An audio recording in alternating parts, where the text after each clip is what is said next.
Booyah, it's time for the Game Sports Show podcast, episode 5. If you're counting our uploaded relaunch, well, you know that it's truly more than episode 1000 for the Game Sports Show official content. But it is your host, David McCaig Jr., and it's been around 3 weeks since we've had an episode of the Game Sports Show podcast, and we are happy you're here joining us today or tonight, whenever and wherever you're listening.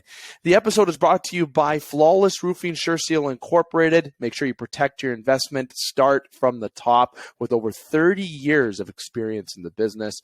Commercial, residential, doesn't matter. Check them out, flawlessroofing.ca. You can see the poster right behind me. You can see their hat on the TGEM Pandas trophy right behind me as well. There it is. And also, make sure you check out the sport displays as well. The sport displays jersey mount. If you have that jersey, that t-shirt jersey, that item you just want to flash in your man cave, in your garage, your basement, your bathroom, or even your podcast studio, make sure that you check out the jersey mount product that is there from the sport displays. Flawless Roofing, Sure Steel Incorporated, and the Sport Displays are your sponsors for this episode of the Game Sports Show podcast. Now, the Game Sports Show podcast and the Game Sports Show content is powered by the Game Entertainment and Media, TGEM for short, TGEM. And as I said in our prior upload, yes, the name of TGEM, there's expected name change in the near future. I don't have an announcement for that just yet, but that is coming. But just to remind you, the TGEM platform and when the new name is released, it'll all still be the same great content that you can check out. But as of now, go to the TGEM network on YouTube. You can check out multiple podcasts that are on there, from sports, mental health to agriculture. And it is a platform that is a podcast community platform that airs your podcast content for you. And it's also a docuseries content as well. And yes, I said it, we will be expanding into that in the very near future as well for the plans of TGEM. But right now, if you are doing a podcast and you want your content aired on a platform with those that share similar interests to you, despite being a different topic, look no further than TGEM. We want to air your content. We want to partner together. We want to work with you and grow your podcast, or just have your content on our channel to all work together, because in this world, it's connectivity and marketing, and we can all work together and have great content all in one stop and one complete location for everyone to enjoy. Categorized podcast platform, that is TGEM. Make sure you check that out, the TGEM Network YouTube channel. The Game Entertainment Media powers the Game Sports Show. We got some upcoming content for the Game Sports Show that I want to make sure I plug, and that is with an upcoming special edition upload. We haven't had one of those in well over a month. Alex Bolduc will be the next episode. And just to remind everybody, Alex Flood is the producer for those special edition uploads. However, I cannot forget, of course, the producer of the Game Sports Show podcast and the Game Sports Show news content, and our producer for this episode, the one and only Mike Tassoni. Absolutely amazing. Mike Tassoni does a magnificent job to make myself look and, well, hopefully sound better and hopefully look better. And I must give credit also to Alex Flood for what he does for the special edition uploads as well. Some great producers here on the Game Sports Show, and we give thanks to them also.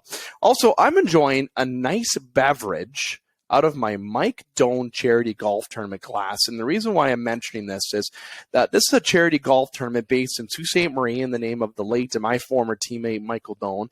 It is expected to be in June this year, and truly one of the only times that you'll see me on the golf course. Like myself and Brad Jacobs discussed on a previous TGSS edition. Great episode, by the way. Make sure you check it out if you haven't. You can, if you are in Sault Ste. Marie and you are interested in playing some golf, you could reach out to yours truly. I get you in the right direction if you're interested in joining or making a team.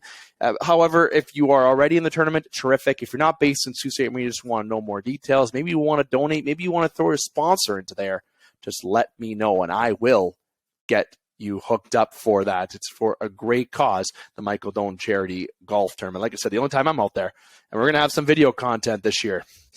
Oh, that is going to be absolutely embarrassing. Also, if you're in Sault Ste. Marie, make sure you check out the Mayor's Hockey Tournament. Yes, I'm talking about a men's league, a beer league hockey tournament, but let me tell you the talent that is on the ice. There's former professional hockey players, there's former major junior hockey players like myself in the league, and there's 3 different leagues. There's 1, 2, and 3, and there's a massive tournament going on here in Sault Ste. Marie, Ontario. It happens once a year, and yours truly does play on a team named Marquette, and Marquette's a team that I joined this year that it's already won 3 years in a row, 4 in the last 5, if I remember correctly. So it's also a team that beat the Game Sports Show team back in 2019. So I had the advantage that if you can't beat them, join them this year. But we are 3-0 throughout the round robin and going into the semifinals. And throughout this week, there will be quarterfinal games, there'll be semifinal games, and final games that you can check out. That's SiouxHL.com. You can check that out. Just search it on Google or reach out to yours truly as well for that. And if you want a little complete schedule to go check out some great games and some great hockey here in Sault Ste. Marie. And if you are based in Sault Ste. Marie, you can hook you up. If you're in Sault, Michigan, if you are in Detroit and Toronto, you're coming up to the Sault, whatever it is, if you're looking for something to do, you can check that out. It's going to be fantastic. And we all know the NHL playoffs are starting this week. So hockey. Now, I want to get into tonight's agenda 6 minutes into the show. There's a lot of housekeeping items, and I want to make sure give all the love to sponsors, people that are a big part of the show, and give you some feedback about what's going on in Sault Ste. Marie, Ontario, where the Game Sports Show and the Game Entertainment Media is based. For those that do not know, if you are from outside of here, make sure you check out the Sault.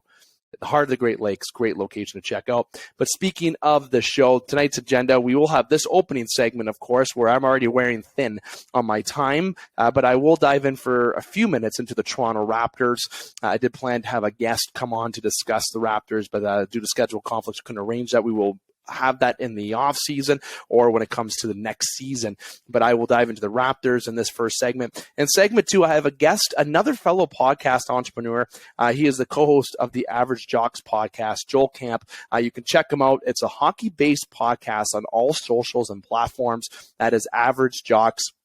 He's had some great guests on his show, like Cabbie, Jamie McLennan, Noodles, and the list goes on, okay? And we'll dive into his podcast, get some more feedback about it, information for you.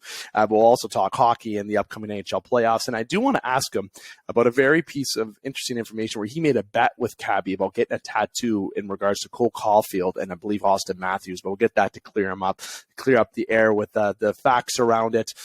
You don't want to miss that feedback. I think, made a daring move. He made a bet with the one and only Cabbie Richards. In segment 3, we'll continue to have hockey chat. And this will be the Top Shelf segment of the show. Yes, Top Shelf, a known podcast that is presented by the Game Sports Show, will be included in this upload. We'll have members of the panel on Top Shelf, including yours truly, chat everything hockey, including, again, the upcoming NHL playoffs. In segment 4, it is planned that we have our Strike Zone segment for that. And yes, again, Strike Zone's a podcast presented by the Game Sports Show. We haven't had our opener episode like we planned this year, but we're going to be including baseball in this upload. We have planned that Connor Henderson, co-host with yours truly on Strike Zone, will be coming by to chat baseball, and which will include my final thoughts as well. If Connor is unable to come by for this segment, we will continue to have yours truly with baseball being a part of that final thoughts, and Strike Zone opener will be ran by yours truly for the final segments. But hopefully Connor can join for that because it's exciting to talk baseball. Now let's get right into the Toronto Raptors. As I said, this was a lengthy introduction, a lot to get into, a lot of catch up. That's what happens when you don't have a show for almost a month. But there's a lot of content on the TGEM network that was presented by the Game Sports Show that you can check out, such as Full Time. There's also the Bitter Rivals podcast, is powered by the Game Entertainment Media as well. Lots of content that we've had uploaded. Just this podcast just need to take some time. Now, the Toronto Raptors. I want to go into the Raptors first because they recently obviously lost in their playoff play-in game to the Chicago Bulls. They had home court advantage, and they lost 109-105 to the DeMar DeRozan and Zach LaVine Chicago Bulls. Okay, and in that game, DeMar DeRozan had 23 points and Zach LaVine had 39 points. And if you look over at the Toronto Raptors statistics, you look at Pascal Siakam, 32 points, Fred VanVleet, 26, Scotty Barnes, 19. Are we looking at this being Fred's last game in Toronto? Are we looking at this and seeing, all right, what changes are going to be coming with the Toronto Raptors this year? Is Nick Nurse going to be returning? Look, I want to talk about the game first. And the game against the Bulls, this is a game that the Raptors shot themselves in the foot over. All right, this is a game where you had a lead going into the second half, and you were just defeated in the fourth quarter. They were outscored 37-24 in the fourth quarter. Okay, and if you remember, if you were watching the game, Pascal Siakam had an opportunity to get 3 free throws and to tie up the game, which would have changed the whole dynamic of the game. But if you look at the defensive side of the ball and the coverage in the last 5 minutes of the game, the Raptors, I feel like, were in la-la land. It wasn't – I almost made the joke, or I did – I shouldn't say I almost made the joke. I did to friends, and I said that it almost feels like the Raptors just threw that game. It's like nobody cared. It's like people just wanted the season to be finished, right? And you're reading reports now about, what's going to happen in Toronto. He loves to be in Toronto, Pascal Siakam, but his future in Toronto remains foggy or remains complicated, was one source that was stated. Then you look at Fred VanVleet. I'm already hearing Keontae George is somebody that would be a good ideal Fred VanVleet replacement. Keontae George is someone to pay for Baylor if you want to give him a check out. And if you look at the Toronto Star, DeMar DeRozan responded to the threats, apparently, that his daughter was receiving threats and had to be escorted out of the Scotiabank Arena. Like, look, first off, I know I kind of went off track with the DeMar DeRozan thing. I'll address the player situation first. Pascal Siakam, Fred VanVleet, if they leave Toronto, I honestly don't think it's the worst. I think these are guys that have been loyal to Toronto for a number of years. They've won a championship in Toronto. Make sure you haven't forgotten that, one of the best moments in Toronto sports history since even for sure 1993.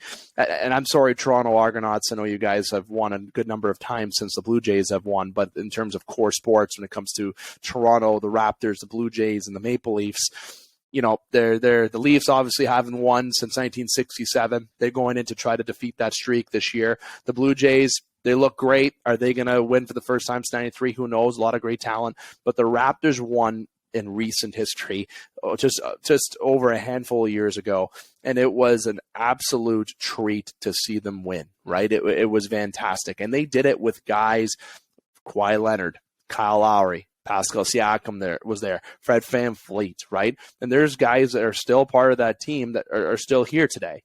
And I feel like the Raptors season was a complete failure. The Raptors didn't do what they were expected to do this year. Scotty Barnes, I'm a big fan of Scotty Barnes. I think this team is truly not a 10th place team. I think they should have been a little bit higher, but they didn't play that way. They didn't play that way. There's other teams that in the East that did well. There's a lot of surprises in the NBA. Look at the Sacramento Kings this year, the first time they've been in the playoffs in how many years, right? It's a lot of different storylines in the NBA, but the Raptors storyline this year, I think, is a failure of a season. But it all comes down to this last game. The history could have just been rewritten this year. They could have won that game against the Bulls, and they could have moved on against Miami, and win or lose, I think it would have been tough to defeat Butler and Kyle Lowry in the Miami Heat, but I think it could have been a good series. I feel like the Raptors can give a good run to the Miami Heat, more than I feel like the Bulls will. But because the Raptors are truly, in my opinion, a better team than the Bulls, a way better team. I'll say way better. I thought the Raptors did not play hard. They weren't tenacious. They didn't play the Raptor style basketball that was going to be successful for them against the Bulls. They did not play the full 4 quarters like they should have played in that game, and they let the Bulls get back into the game, and they weren't able to rebound from that. The effort by the Raptors was atrocious. So I will say Pascal Siakam, Fred VanVleet. I honestly feel that Masai, I don't think, wants to move on from Pascal Siakam. I really don't. I feel that he will return, but Fred VanVleet, I think it's time to start looking at what other replacements we can do on that end. But when it comes to the offers, the trade deadline, you bring back Poodle. I think Portal's a great move to bring back for this year. It was a good run, and they did turn down a very substantial offer for OG. Do you trade OG? If he didn't trade him then, I don't think he's going to trade him now. So unless something comes from Siakam that is a massive return, and I'm not saying like a Paul George type return, but a more than what maybe OG was being offered at the trade deadline. I think that will maybe entice Masai Ujiri, but I think this is somebody that he wants to hold on to. Scotty Barnes himself, you can still build the team around that. But moving on from Fred VanVleet seems like it's almost inevitable.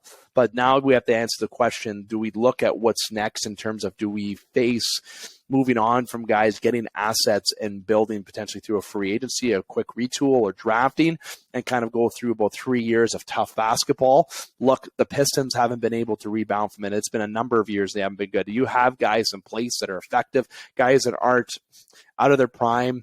Keep them around. If it's Fred that goes, that's fine, but I do hope they keep Pascal and they keep building in the draft. They keep building and adding pieces as best as possible to make this team improve and get back to even being higher in the standings. But it's difficult to do that when you're not able to draft too high in the NBA. But Masai Ujiri, trust the process with Masai Ujiri. He knows what he's doing.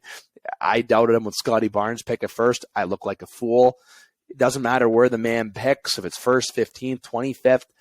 They have a very prominent, very good scouting staff. They have a management in place that can be successful and maybe hasn't been that tasteful the past couple of years of what people expect, but they will right the ship. I feel like be confident in them. But my other 2 points I want to bring up before we go to our brief breather, if you will, before Joel comes on in, is that let's enjoy what they have done, but now we're worrying about the now. I truly think that Fred moves on, Nick Nurse stays, and Pascal Siakam stays. Just calling it right now. Now, with DeMar DeRozan, the threats and everything, look, we're Canadians. We're nice. We're a passionate fan base. All right? We care about our teams, but let's stay classy. All right? Toronto fans, listen, I'm a fellow Toronto fan. Take my host hat off here for a second. I'm going to tell you right now, let's just say it how it is. We're too competitive at times. And, DeMar obviously redressed. You can check it out in the Toronto Star, and I actually have it up in front of me. That his 9-year-old daughter was escorted out of Scotiabank Arena by team security after shrieks during Raptors free throw attempts went viral in Wednesday's play-in game. DeRozan told NBC Sports Chicago that the measure to escort was a precaution after she allegedly received several online threats, according to a report from Chris Haynes of TNT. I was with her. I can guarantee you nothing would ever happen when I was with my daughter. That was after, of course, some comment after the first loss against the Miami Heat. It's just idiotic people at the end of the day. Obviously, it's frustrating when you hear any type of threats. You don't try to take anything lightly. My thing is my daughter don't know anything about it. She just knows the good side of we won the game. As long as she's happy with that, I'm not worried about nothing else. Toronto police told the Star that they had no reports on file regarding DeRozan's daughter and were not made aware of any threats. So true or not, I hope it isn't true. It seems like a story that's really, really just getting out there. And that story was just 1 day ago as of today's recording with the Game Sports Show, that she received the threats. And let's stay classy, Toronto fans. Let's stay classy, Canada. Hopefully that isn't the case. Like I said, passionate fan base, but we have to learn to really start holding it in, because I think we're starting to get a little bit carried away with our passion for the team. But this has nothing to do with the passion for the team. This is just people being fucking idiots and just being completely inappropriate, not acceptable when it comes to threats and it comes to any harassment like that. Put that away. That's bullshit. Don't do that. If you want to chirp a player because he made a play, or you're upset, or you're just upset and passionate because you lost, that's different. A true fan is a passionate individual who cares about their team, and when they lose, they are passionate and sad about it. When it comes to making threats and chirping, and it's completely awful. Bad look. Toronto fans, we've had the success with the Raptors. It will right the ship eventually. This, with our fans aside, despite what this is, like I said, stay classy. The Raptors had a tough break here at the end of the season, and it didn't seem like they wanted it at the end of the year. There's a lot of negative stories to close out the year, which is very unfortunate for the Raptors. We are 19 minutes in time flies when you're having fun. It's going to be a very long edition here on the Game Sports Show podcast. It seems like where we try to aim everything to be a half hour. That's not going to be the case for this episode here today. We have multiple segments coming up. Like I said, segment 2, we got Joel Camp with the Average Jocks podcast.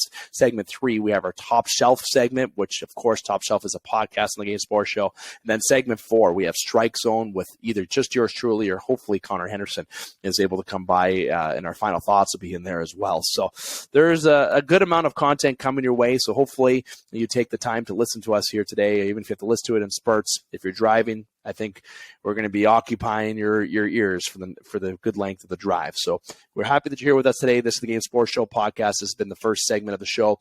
Episode is sponsored by Flawless Roofing, Sure Seal Incorporated, and also The Sport Displays. I'm your host, David McCaig Jr. We're going to take a brief breather, and when we come back, we have Joel Camp joining yours truly from the Average Jocks podcast. Don't go anywhere. And welcome back to the Game Sports Show. It's Dave McCaig continuing to join you here. This is segment 2 of the Game Sports Show podcast, sponsored by Flawless Roofing, Sure Seal Incorporated, and The Sport Displays, powered by the Game Entertainment and Media, the TGEM Network. Check it out on YouTube, TGEM Network YouTube channel. Now, without further ado, you've already heard me enough in the beginning. Okay, I know people, when they come on the show, they hear my voice for a lot of it, and you're probably like, shut the fuck up, Dave. All right, we want to hear some guests, hear some different opinions. All right, and we got a great guest coming up here. All right, he is the co-host of the Average Jocks podcast. All right, you can check it out on Facebook, Instagram, TikTok, YouTube. Just search it on Google, wherever you have your phone nearby, or if you're driving right now and listening, do not pull out your phone by any means. But if you're listening at work or whatever way you're tuned into the Game Sports Show podcast, check out the Average Jocks podcast. He's had many guests on his show. The guests have been fantastic. One guest that really sticks out to me is Cabbie, because of the bet that he made on that show. But we're going to talk about that in just a little bit. Now, I want to bring him in, the one and only Joel Camp. Joel, welcome to the Game Sports Show podcast. Happy to have you as a guest. Thanks, Dave. I'm happy to be here. I feel like we've been trying to work on this for a while to sync up our schedules. So finally glad we were able to connect. Definitely. Now, you are wearing a McDavid jersey, all right, but I'm going to make sure that I tell everyone that you're not an Edmonton Oiler fan, because I know we have an Edmonton Oiler fan on the Top Shelf panel podcast that is on the Game Sports Show, and he might get real excited, but I want to make sure that I calm him down right now. But I'm going to make somebody else excited. One of the bitter rivals guys, Gaetano, is a Montreal fan. You are a Montreal Canadiens fan. Is that correct? Yeah, myself and my co-host Adam are both diehard Habs fans. But I am a fan of McDavid, and this is actually a gift from my mom at Christmas time. But being in my basement recording, it's been like 30 degrees in Cornwall, so we actually have the AC running. So I needed to throw on a sweater. It's a little chilly down here. But yes, 100% Habs fan.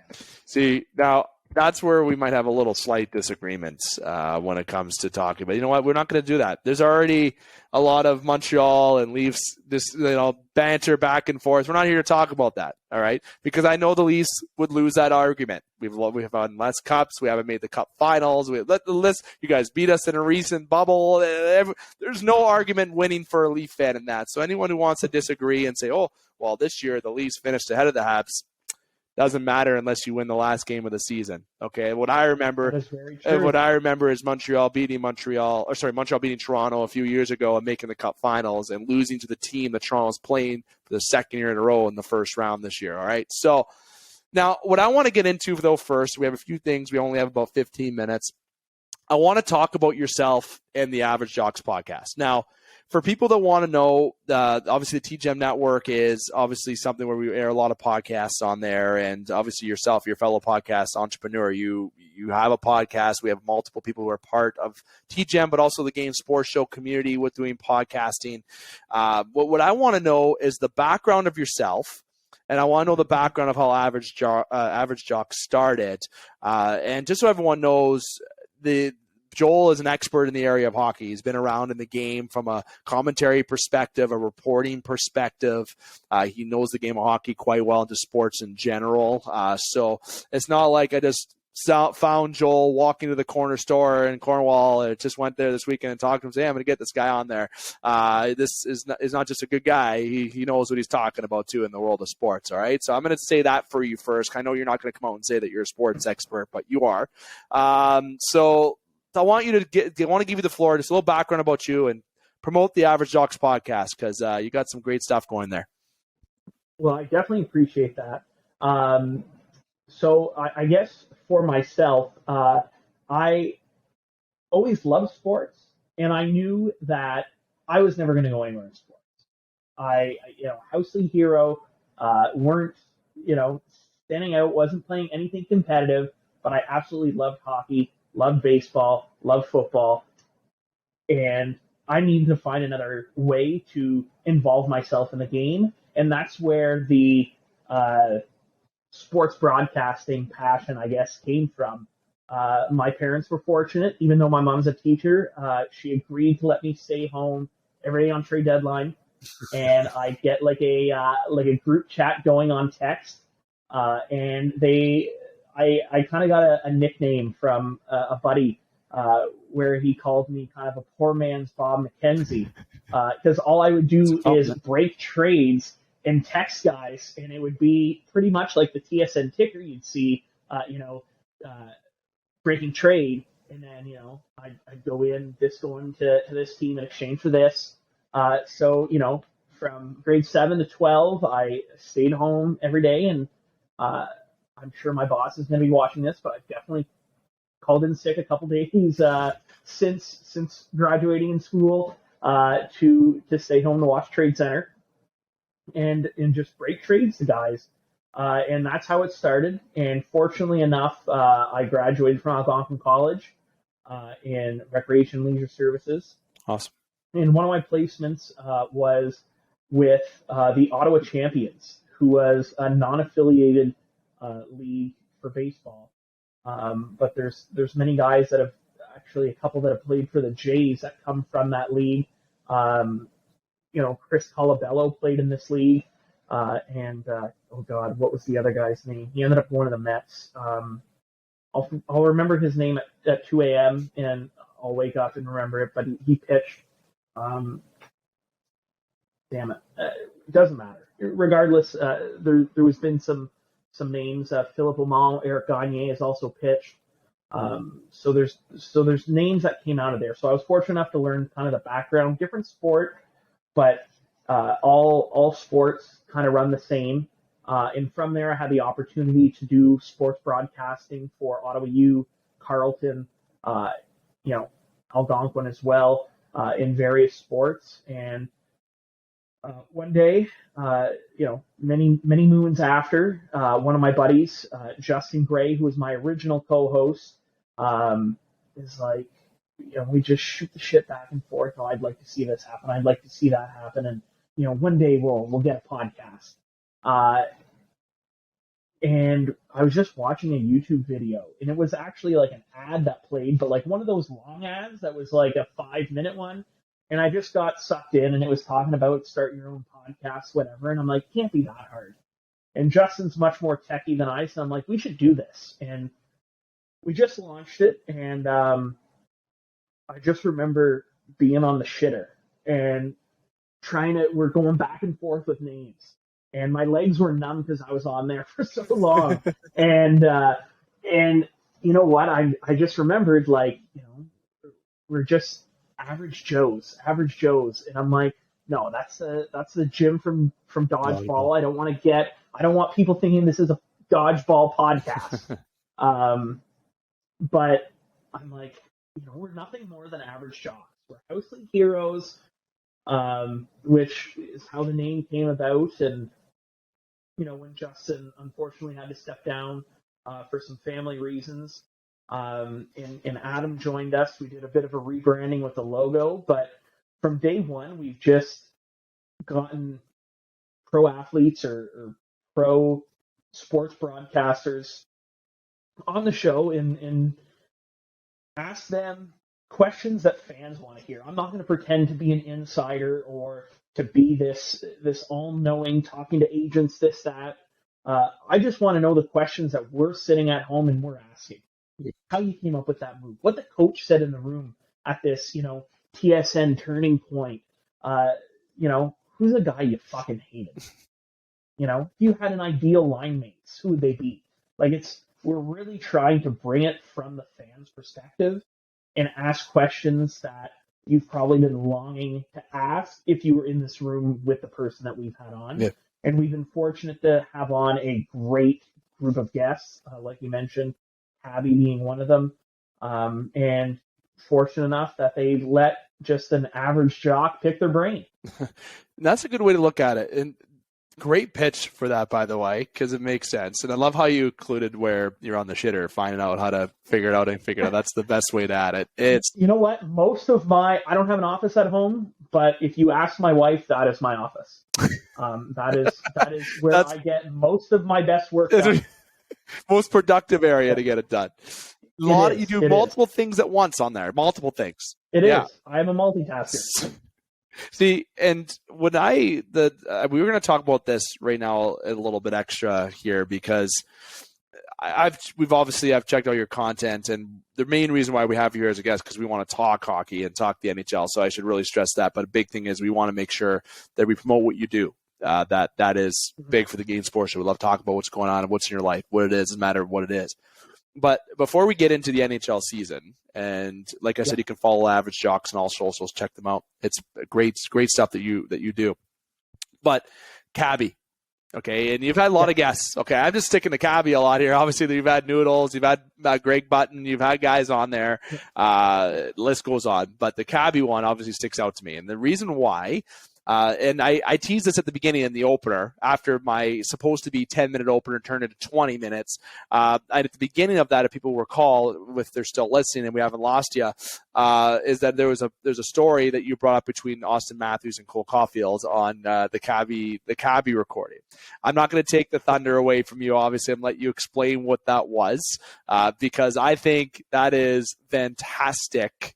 What you did, and you got some cojones on you to do that. And I'm not going to say if I disagree or agree with you at this point yet. I just want to give you the floor on what you think, what you told Cabbie and what you bet Cabbie.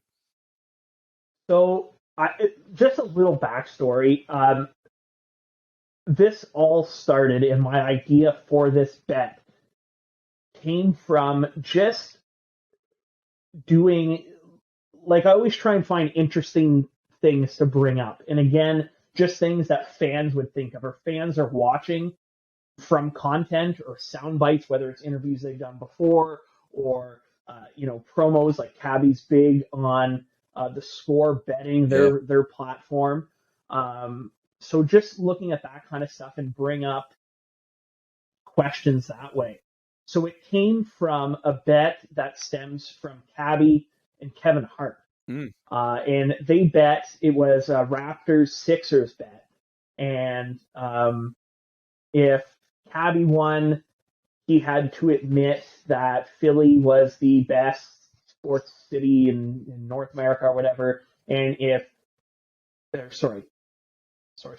Kevin won, Cabbie had to do that. But if Cabbie won, Kevin had to admit Toronto was the best sports city. But he said, fuck that, Toronto is not. He's like, I'm going to eat cow manure. So Cabbie right now is looking to get some cow manure from Calgary, where he is, to California, to LA to send to Kevin Hart. I didn't know that. Yeah, it's kind of fucked up. I would probably never bet eating shit at any point. Oh. But some may argue what I bet is worse. So it stems from that, and again, I never know if any of my, I have a lot of crazy ideas, and I was telling you before we were recording, in my ADHD mind, it pops like that, and I have a very bad filter. So you guys, and anybody that listens to our show, whatever's going on in my head is coming out of my mouth very shortly after, and unfiltered. So no filter. Zero filter. And I will always tell you what I'm thinking, and you'll always know where you stand with me because I am terrible at hiding my emotions. So we were talking about the betting, and I'm just like, and we brought up the Kevin Hart thing. I'm like, fuck it. I'm like, do you want to place a bet right now? And I didn't know he was in Calgary at the time, so I'm just, I figured Sportsnet, the score, everything runs out of Toronto. Yeah. So I'm like, you pick any Leafs player you want, whether it's Matthews, Marner, Nylander, Tavares, anybody out of those four would probably be a crazy for him to pick, but I'm like, and that you pick them. I got Cole Caulfield from Montreal. Whoever scores the most goals at the end of next season, we'll place a little wager on that. But you pick whoever you want from the Leafs. He was kind enough to listen to what I was willing to bet before he made his pick. So I said, you know what, Cabbie, I'll get a Leafs tattoo. We will go to Toronto. We'll meet up because he's in Toronto like once a month.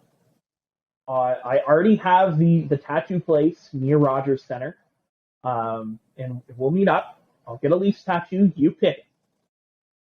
And if you win the bet, if your Leafs player scores more goals than Cole Caulfield. Holy shit. And he's like, okay, and what do you want if I win? Or if you win? And I said, I just want to go to a Jays game with Cabbie.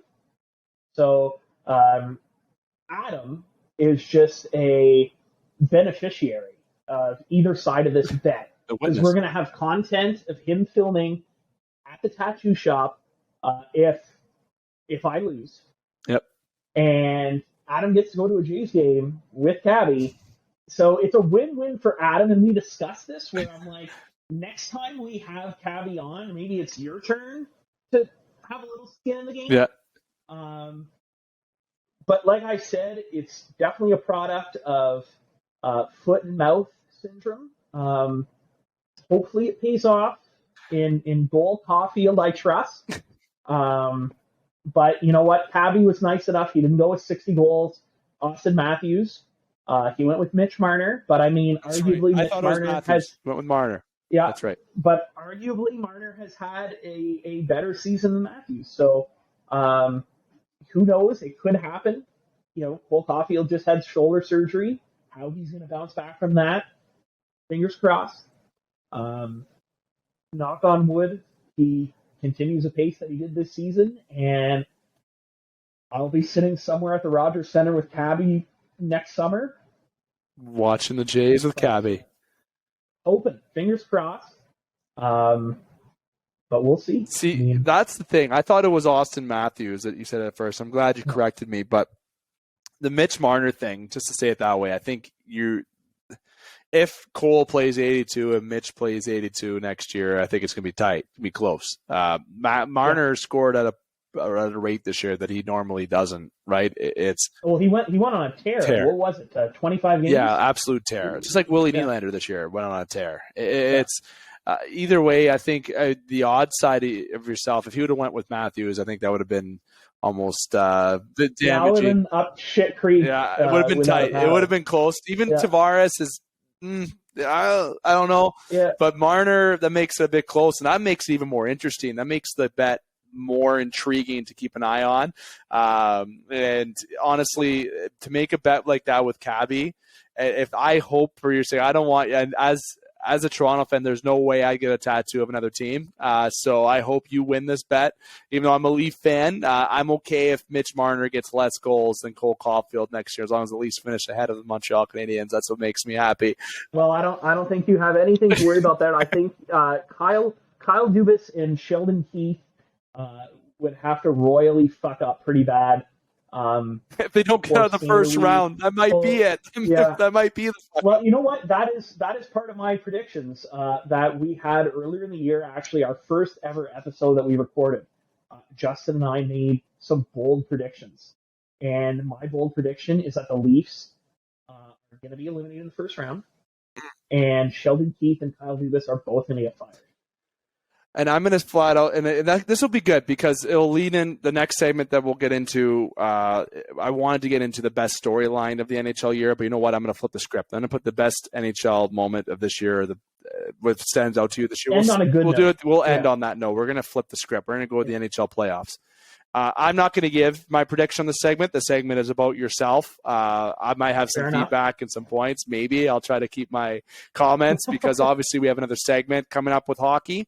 But the only thing that I'll say about that is Kyle Dubas is from the Sioux. Obviously where the Game Sports Show is located, TGEM is located.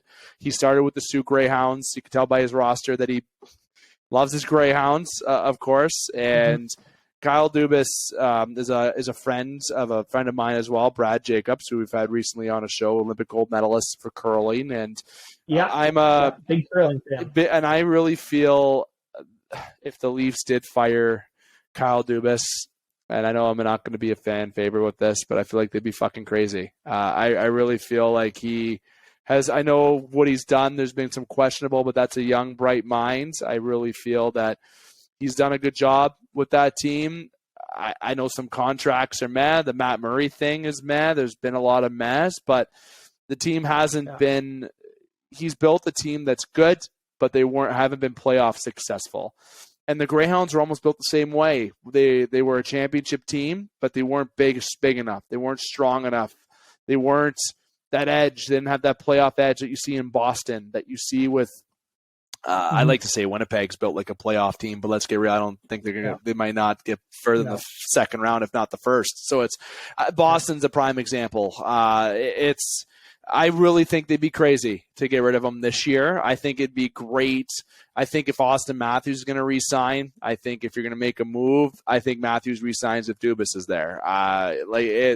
Again, not saying he would leave, but I think it'd be crazy. Keith won't leave because that's Dubas's buddy, right? Like I almost find it hard. That's the other thing. Adam is from Pembroke, where Sheldon was coach for many years and won many championships. And Adam, much like yourself, friend of a friend, is Sheldon Keith.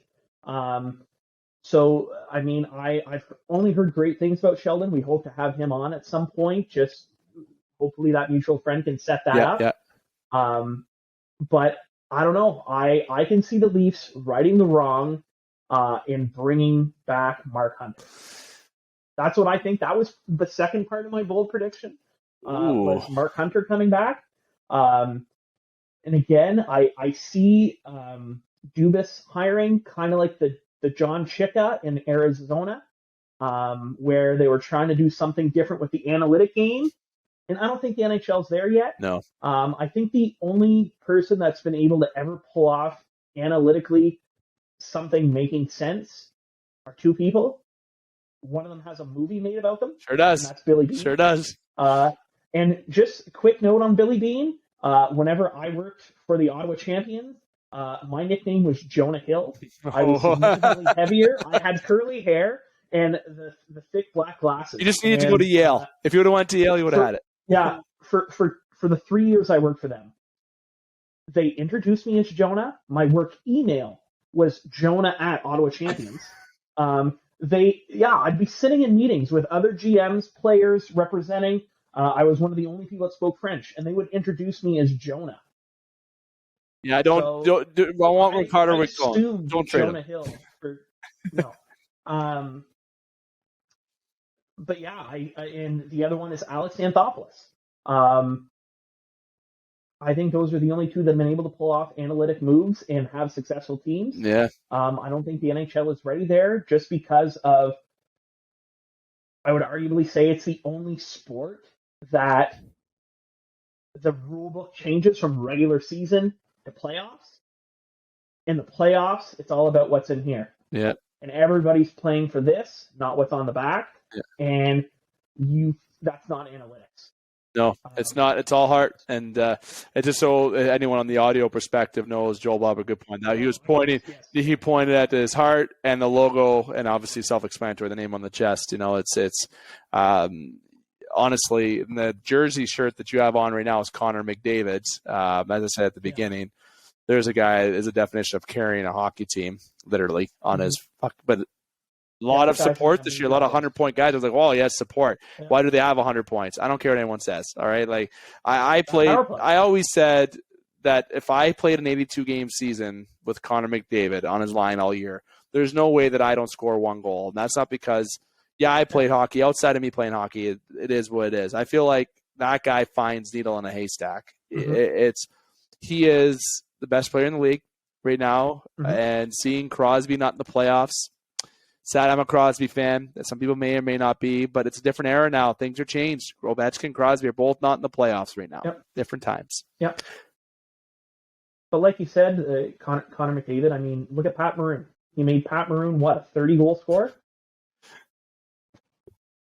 Where's Pat Maroon right now? He's won 3 Stanley Cups, but as a fourth liner. Yep. He like, it's just, in good players, Crosby did the same thing with Pascal Dupuis. And many others Crosby has done this with, where great players make good players better. Yep. And it's always going to be that way, and no matter who plays on that line, is 100%. Chris Kunitz made Team Canada. Team Canada's a good place to go. For sake of time, we'll jump in. I had 3 questions that I wanted to bring to you, and you brought up a lot of good points in terms of the Dubas thing. Yeah, Dubas Keefe thing is always on the mind. I'm sure that I'll dive into a lot of Toronto stuff in the next segment, but there was 3 questions that I had for you about the NHL upcoming playoffs. You can bring up your thoughts that you have about the playoffs, of course, but the questions that I have is first round victories, Stanley Cup final, Stanley Cup champion. What is the Average Jocks co-host, Joel Camp, hockey expert, sports expert? What is your honest, if we had to make a bet, millions of dollars, which I don't have, so we can't make that bet. What are you choosing? Life or death situation. What are you choosing? So do you want me to go series by series? Whatever you like. I was just even going to say you can say who's going to win the first round. Leave it at that. You don't have to talk about second or third round. You can just talk about who's going to win the first round because that's new, and then you can do just then who's your Stanley Cup finalist and who's your champion. Do you have the matchups in front of you? I do actually. We'll start. Why don't we start? Okay. Why don't we start with a great one to get it out of the way? Okay. Let's get it all out of the way. Toronto, Tampa. Tampa in 6. Yikes. Ouch, that hurts. Islanders, Hurricanes. I'm going to say the Hurricanes in 7. Panthers, Bruins. The Panthers in 7. Love that. You're not the first person to actually tell me that. That's wild. Devils, Rangers. I am going to go with Igor Shesterkin in 6. Call. Oilers, Kings. Oilers and solely on McDavid. Solely because they traded Jonathan Quick in favor of Jonas Korpisalo, which is a big fuck. Oh, good point, Vegas. Yeah, yes. Wild Stars. Good series. This will be a very good series. That is probably my most, one of my favorites. Other than the Jersey Devils, this is the one I'm looking forward to. And the one I've had the toughest go with, I am going to say Dallas wins, and I'm going to go in 6. Only reason I'm saying that is because Marc-Andre Fleury's going to be in desperation mode if he plays, because they already said their intention is to go 50-50 split with an unproven playoff goaltender in Philip Gustafsson, who you can arguably say this is his largest NHL sample. Yep, big year. He had a big year. Yep. Can he handle that pressure if Fleury has shot the bed as he had in the last few playoff rounds he's been in? Vegas, when he was back with Pittsburgh as well, he lost the net both those times. So if that trend continues, can Gustafsson dig them out of the hole? They're going with the hot hand. I know people say 50-50. Yeah. They're going with the hot hand. Oh, 100%. But I think in the playoffs that doesn't necessarily work. Nope. 82-game season, sure. But again, people play different in front of certain goaltenders, i.e. Black, Price, way back when. Yep.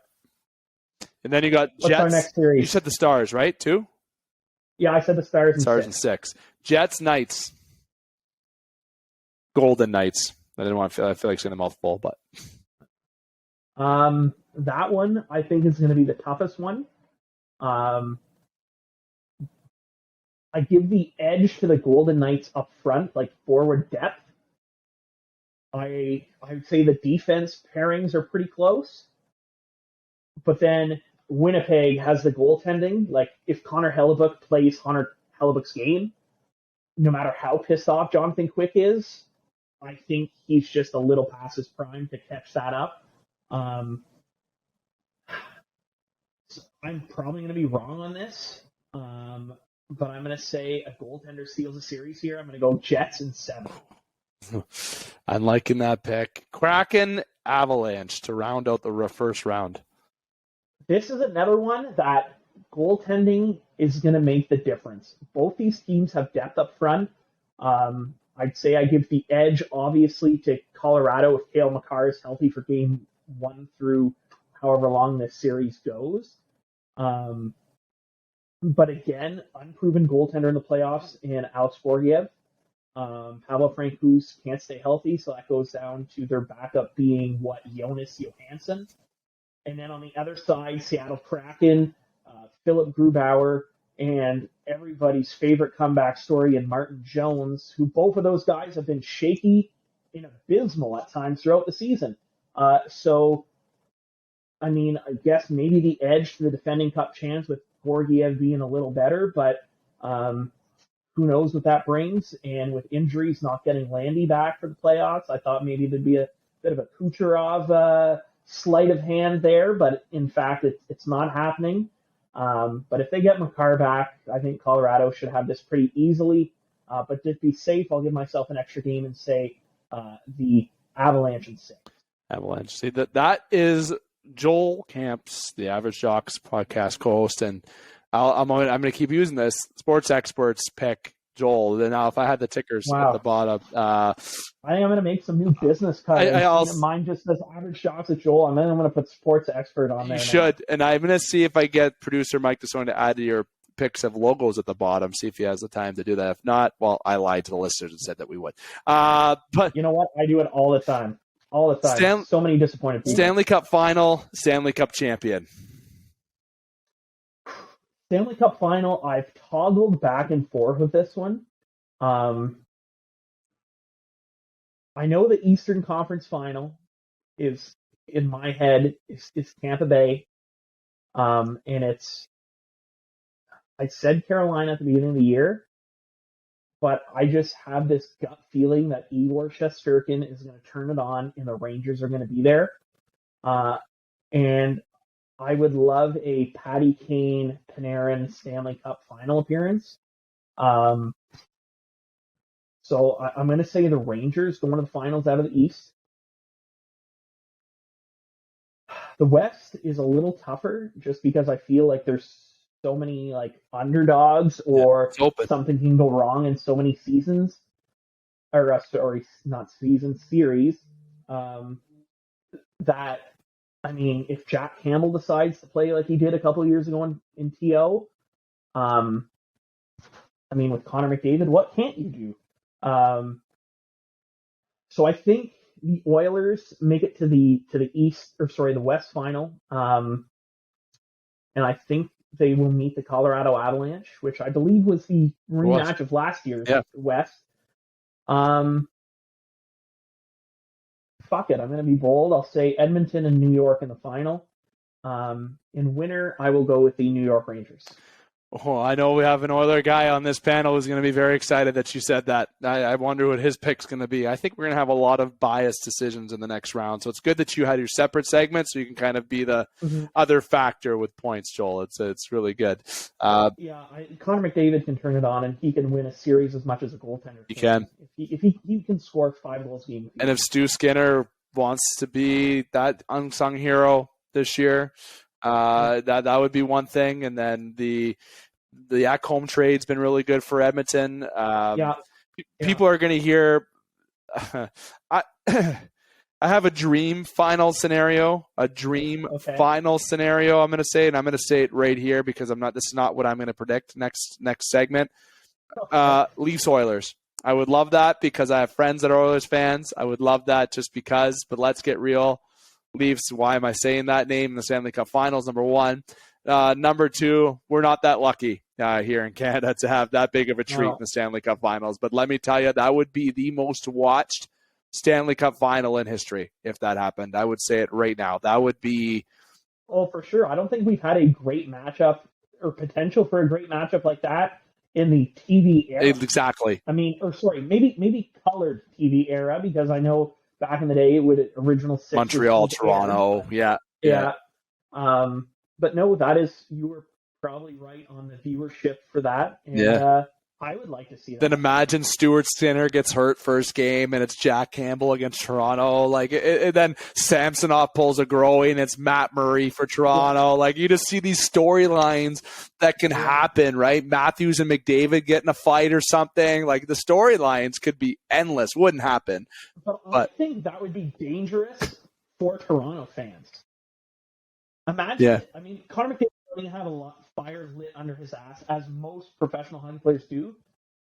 Able to play a Stanley Cup game in your hometown in front of all your friends and family, not many guys get that. No, he would be so... I would say be careful what you wish with that dream scenario, because I think that is extra motivation for Connor McDavid. Oh, and Zach Hyman.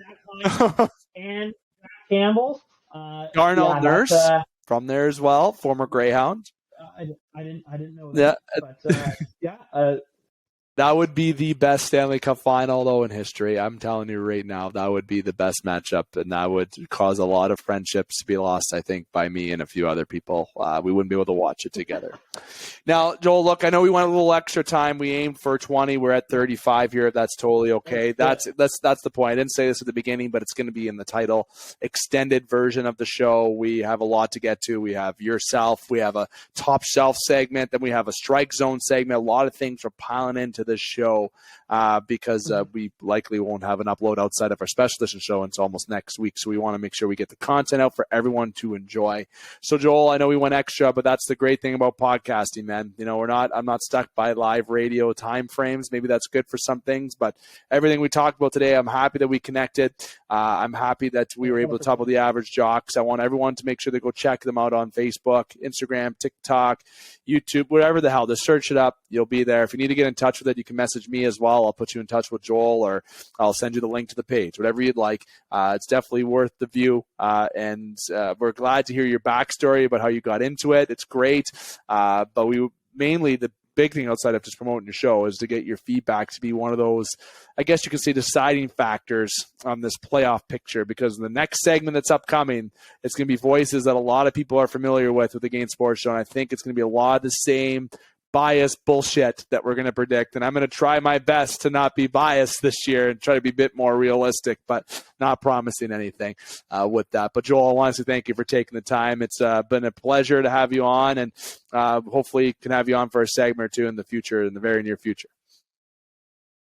Exact same sentiments for us, and vice versa. We'd love to have you on as a guest in one of our friends' episodes, and where it's fully debates, and we can go back and forth and be as biased as you want. I love that. Love that, for sure. Now, again, thank you to Joel, and obviously thanks to the Average Jocks podcast crew. Glad the beauty of social media.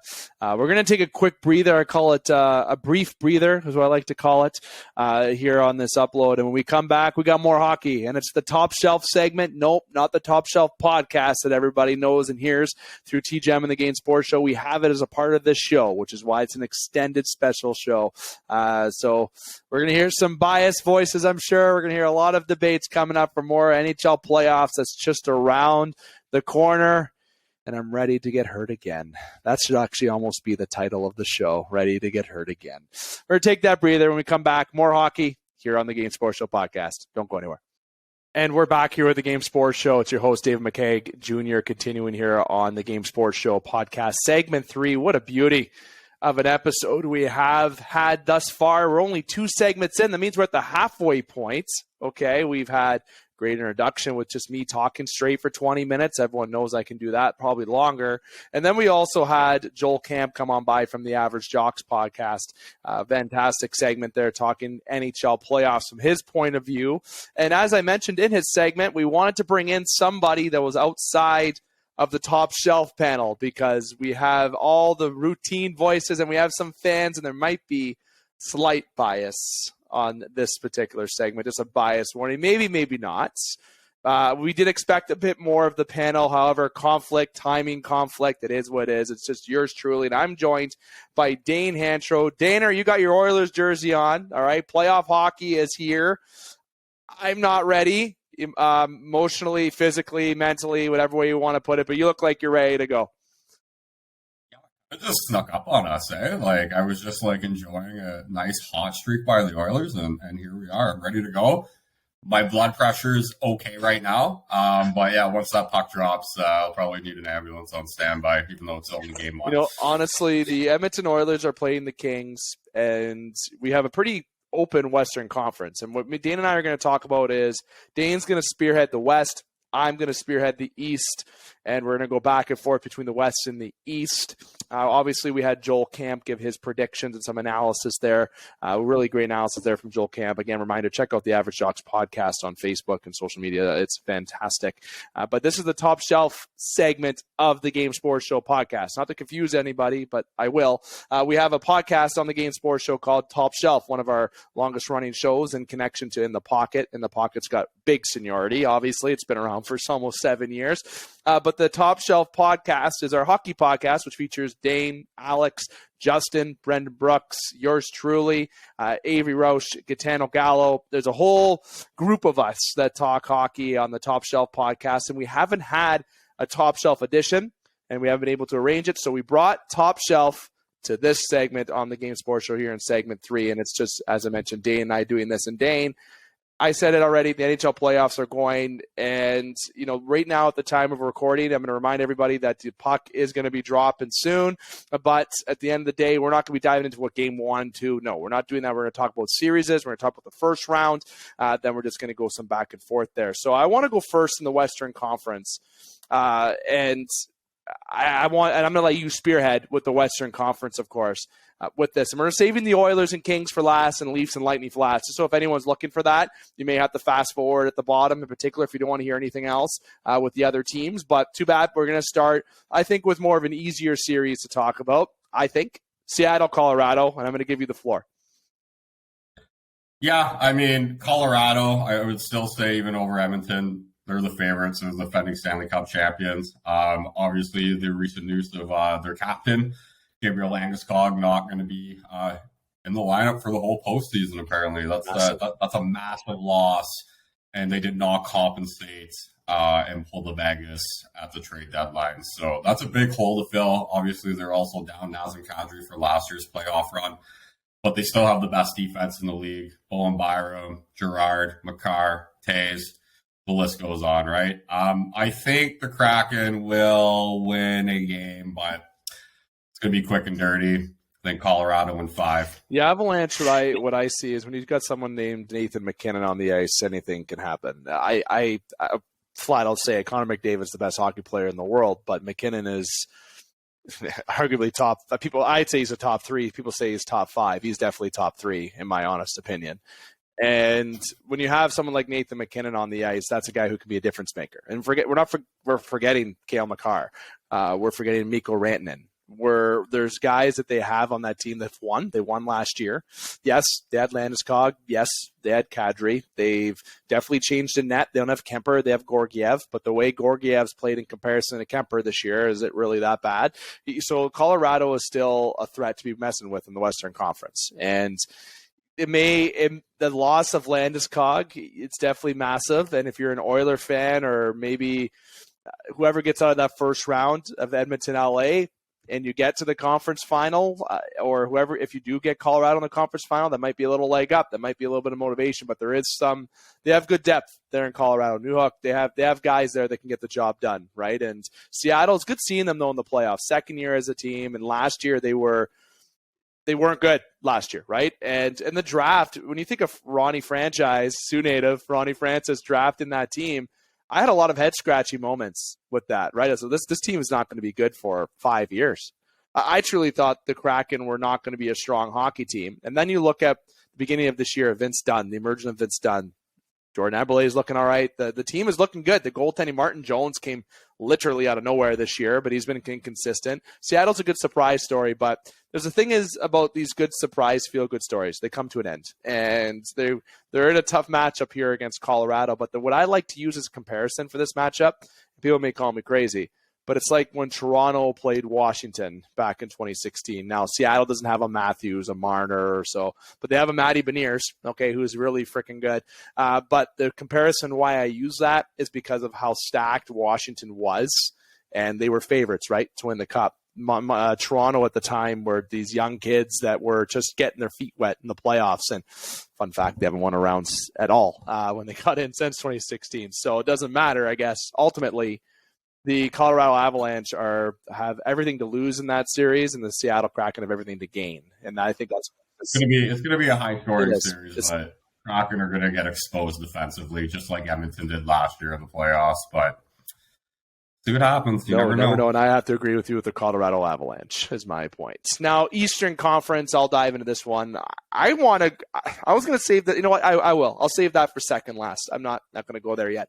I want to go to the Hurricanes and Islanders. And to be honest, I wanted the Islanders against Boston as a Toronto fan because I feel like the Islanders are so playoff built. They're tough, right? They're big. They got the Clutterbucks, got the Matt Martins, they got the Scott Mayfield. I'm a big fan of Scott Mayfield on D. I actually think Mayfield would have been a great addition for either the Oilers or the Leafs. Obviously, Ekholm was a great addition for the Oilers, and the Leafs, Jake McCabe was great there. So either way, it worked out.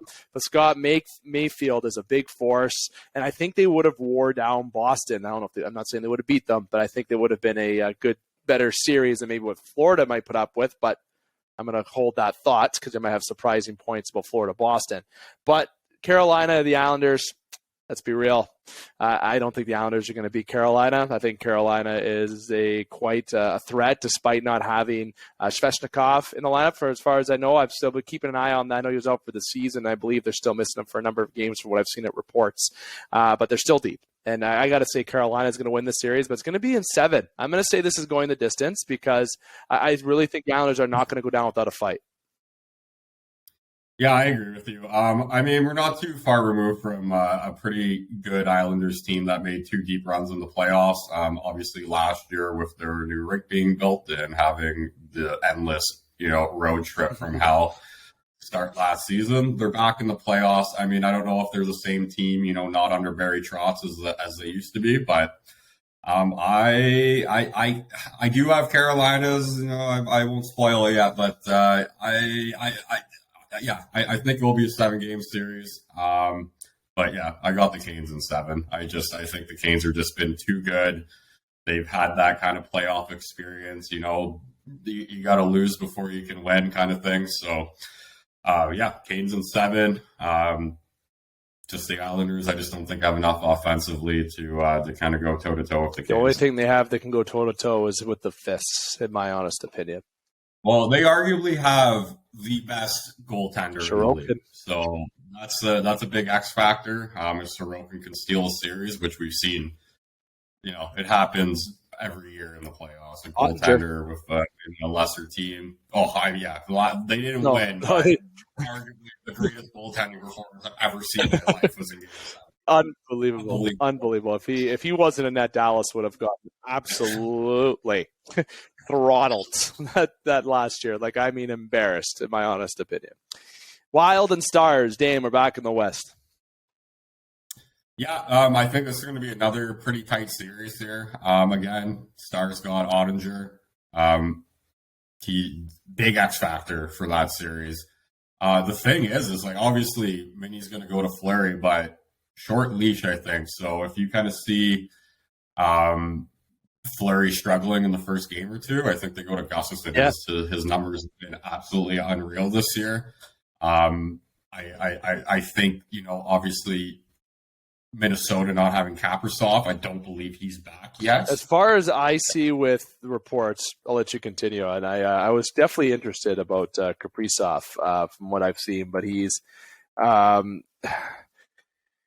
it seems like he is back, according to 6 hours ago, actually. Okay. This So is some reason. as of 6 hours. Like I'm saying, this recording, things can change. So listeners, don't quote us on that. But despite back or not, it seems he has returned to the Wild lineup. I think Dallas has been pretty strong all year. I like what they got up front. I think they're pretty decent defensively, and they got the goalie.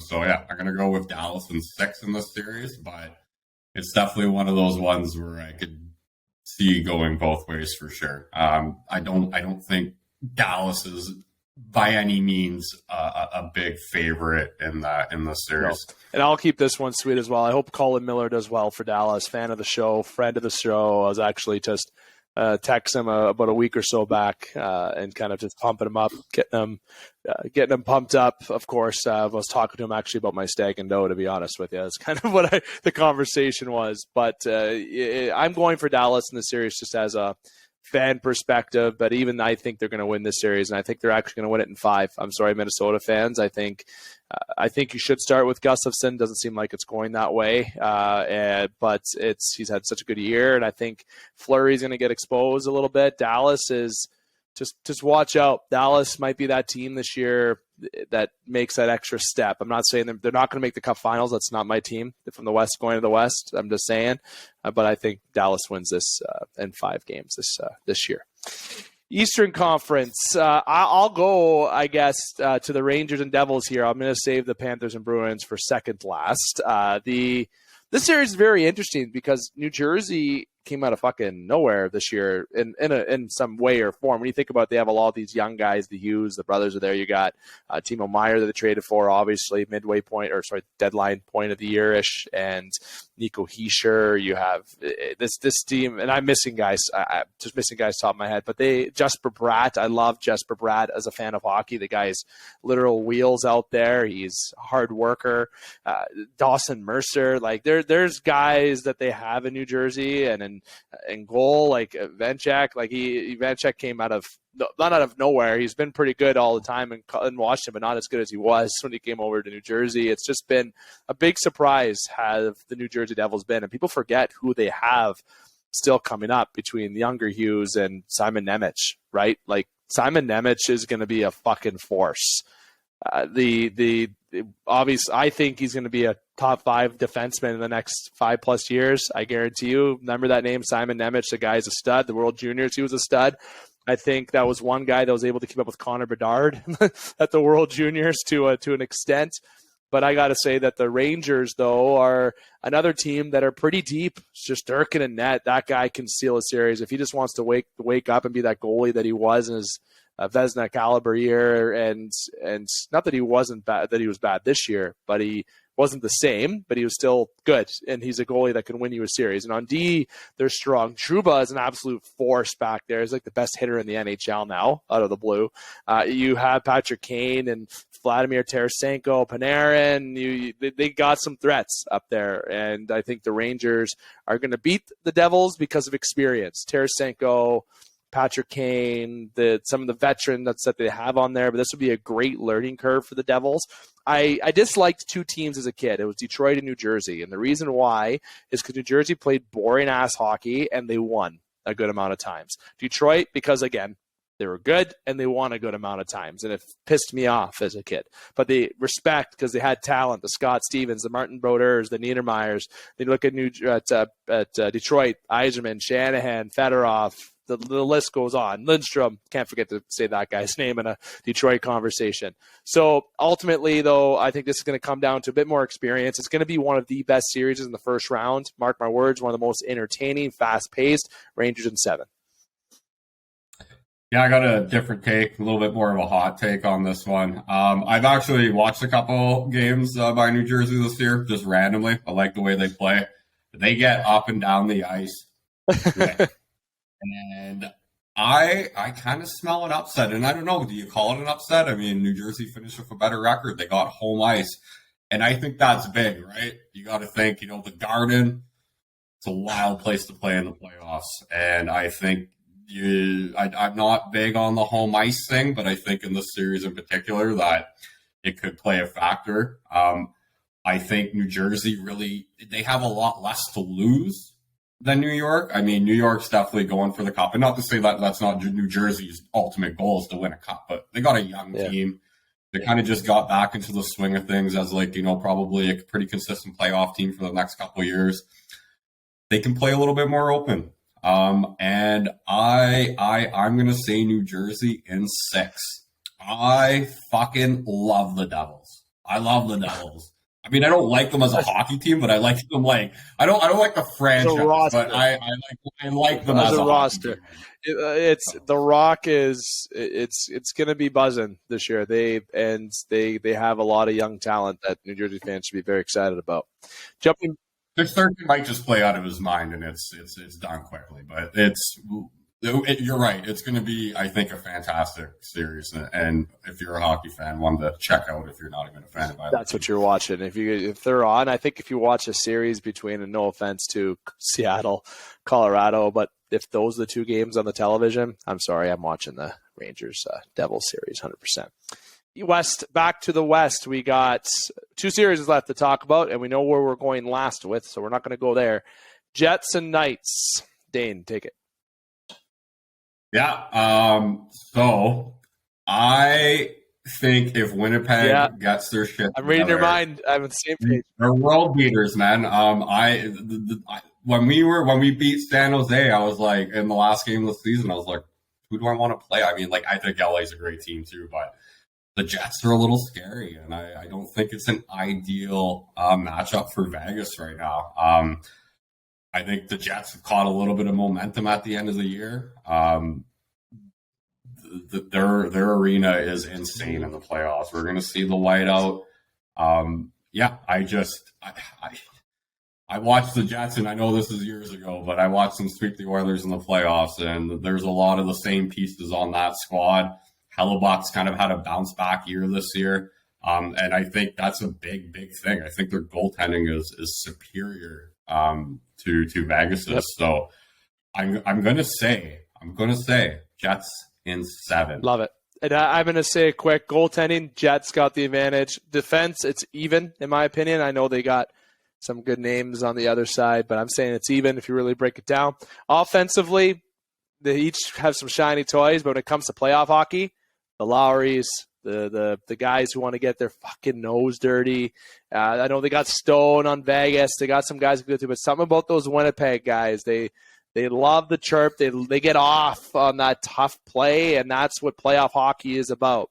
And they can be that team that has nothing. It's, again, that thing where Vegas has a lot to lose because they're a favorite, and Winnipeg's like, we made it in there. We battled a lot of adversity this year. I think I'm going to go, and my take's going to be absolute shit, but I'm going to say Winnipeg in 6. I think that I'm going to go inside. I almost went there, but I'm going to give Vegas a little bit more. I almost said Winnipeg in 5, but I came to my senses. That would be awesome, but I will say that if it does go 5, that's what I was thinking first, so everybody knows that. But Winnipeg, I'd love to see it move on. You said it right out of the gate. They're built. They are built. They've been here. They've had pieces. Watch out if the Jets get fired up. It's my pun for the day. Let's go to the East. The Panthers and Bruins. Listen, I've had a lot of conversations about this series for a lot of reasons. One, being a fan of Toronto, obviously, and just what series is going to be an upset. And I heard for the last week playing in the Mayor's, going upstairs for a beer after the game, the team that I play for and other teams have been talking about this series. And I would say at least 90% of the people that I have talked to have said that this will be the upset series. This is the series where people think Florida is going to win. And I'm sitting here, and I'm not in that 90%. I want people to know that. I will flat out say my guess out of the gate. I'm going to say Boston. It's not going to be Boston in 4, not Boston in 5, but it's not going to be Boston in 7. It's going to be Boston in 6. Okay, I think Florida will give it a good series. But the way the Florida will be successful in the series is taking it to them, but not at their own game. The Marchands, the tough Bruins, they want you to get pissed, retaliate. They want to play from behind too, and they get off on it too. They have the goaltending could be the question mark for me, despite how good Allmark was. Will playoff experience be a factor? But can Bobrovsky outplay Allmark? You know, there's a lot of questions in there. Can Matt Tkachuk be better than Marchand offensively? Yes, but being a pest. Can he make a guy like Bergeron or Pasternak retaliate or take that stupid penalty at a pivotal point in the game? No. Bergeron and has that room on fucking lockdown. That is a team and a leader that everyone follows, and they play hockey the right way and the Boston Bruin way that they've been playing for years. People saying that Florida's going to win. I don't want to say that you're dumb because you're not. I would love to see it. It's not too far-fetched, for real. It's not like Florida is good. They're good, okay, but they're not Boston, okay? They're not going to beat Boston. They're not a better team than Boston. They'll give them a good run for their money. It'll be a good series. Again, that nothing to lose, everything to gain type scenarios in this as well, where Florida can take a little bit of pressure off. And Barkov, let's not forget about Sasha Barkov. Him and Bergeron are so similar in terms of player on the defensive side of the puck. That's going to be big in this series, is the shutdown lines and the goaltending. What's going to come down to is the goaltending ultimately. If Bobrovsky can outplay Allmark, maybe there's a chance. But not like I said, not that I'm disagreeing and saying that, that's a dumb take, because I like it. I like the take. I like the risk on it. I think Florida has a good team, but I'm not picking against Boston this year to be a team that's going to get upset. I don't think they're going to be the Tampa Bay Lightning of 2019 when they lost to Columbus when they got swept. I don't think that's going to happen this year. But I like the optimism, and I would love to see Boston lose. I want people to know that. Not going to happen. Yeah, I think any person that's not a Boston fan would love to see this upset. It's not happening. This isn't the last 60-win team that got swept by the Blue Jackets back in 2019. The Boston Bruins, I think they've been bored for the last month playing hockey, and they're ready to go. I think Florida might squeak out one win, but I see this being a low-scoring series. Well, maybe not for Boston because Florida's goaltending is shaky, to say the least. Their $10 million goaltender. Yeah, for Toronto's sake, hopefully, because nobody wants to play Boston in any round of this playoff. If Allmark can carry on what he's been able to do in the regular season, he is far above anybody else, in my opinion, for the Vezina this year. I believe he won the Triple Crown. Yeah, the Jennings, yeah. Wins, GA, and save percentage. So Boston in a 7-game series, I don't know if anybody can beat them this year, but it sure as fuck is not going to be the Florida Panthers and Matthew Tkachuk. That's all I have to say about I know you're that. not a Matthew Tkachuk fan. A lot of people are not a Matthew Tkachuk fan. It's all right. Connor McDavid scared him out of Calgary, so that's and Gaudreau scared him out of Calgary too, and then he scared Calgary out of the playoffs, which is even more funny. Speaking of that, before I even get into that, this is obviously the Game Sports Show podcast, segment 3. Dave McCaig joined by Dane Hancherow. We're calling this the Top Shelf segment in connection to our Top Shelf podcast that is presented by the Game Sports Show, powered by the Game Entertainment Media. As you see behind me, the Flawless Roofing calendar. Flawless Roofing, Sure Steel Incorporated, easy for me to say, is the sponsor of this podcast, along with the sport displays. Before I get into the last couple rounds that we're definitely going to give a little hot takes to, the Calgary Flames and Pittsburgh Penguins doing a lot of clean outs after their seasons of not making the playoffs.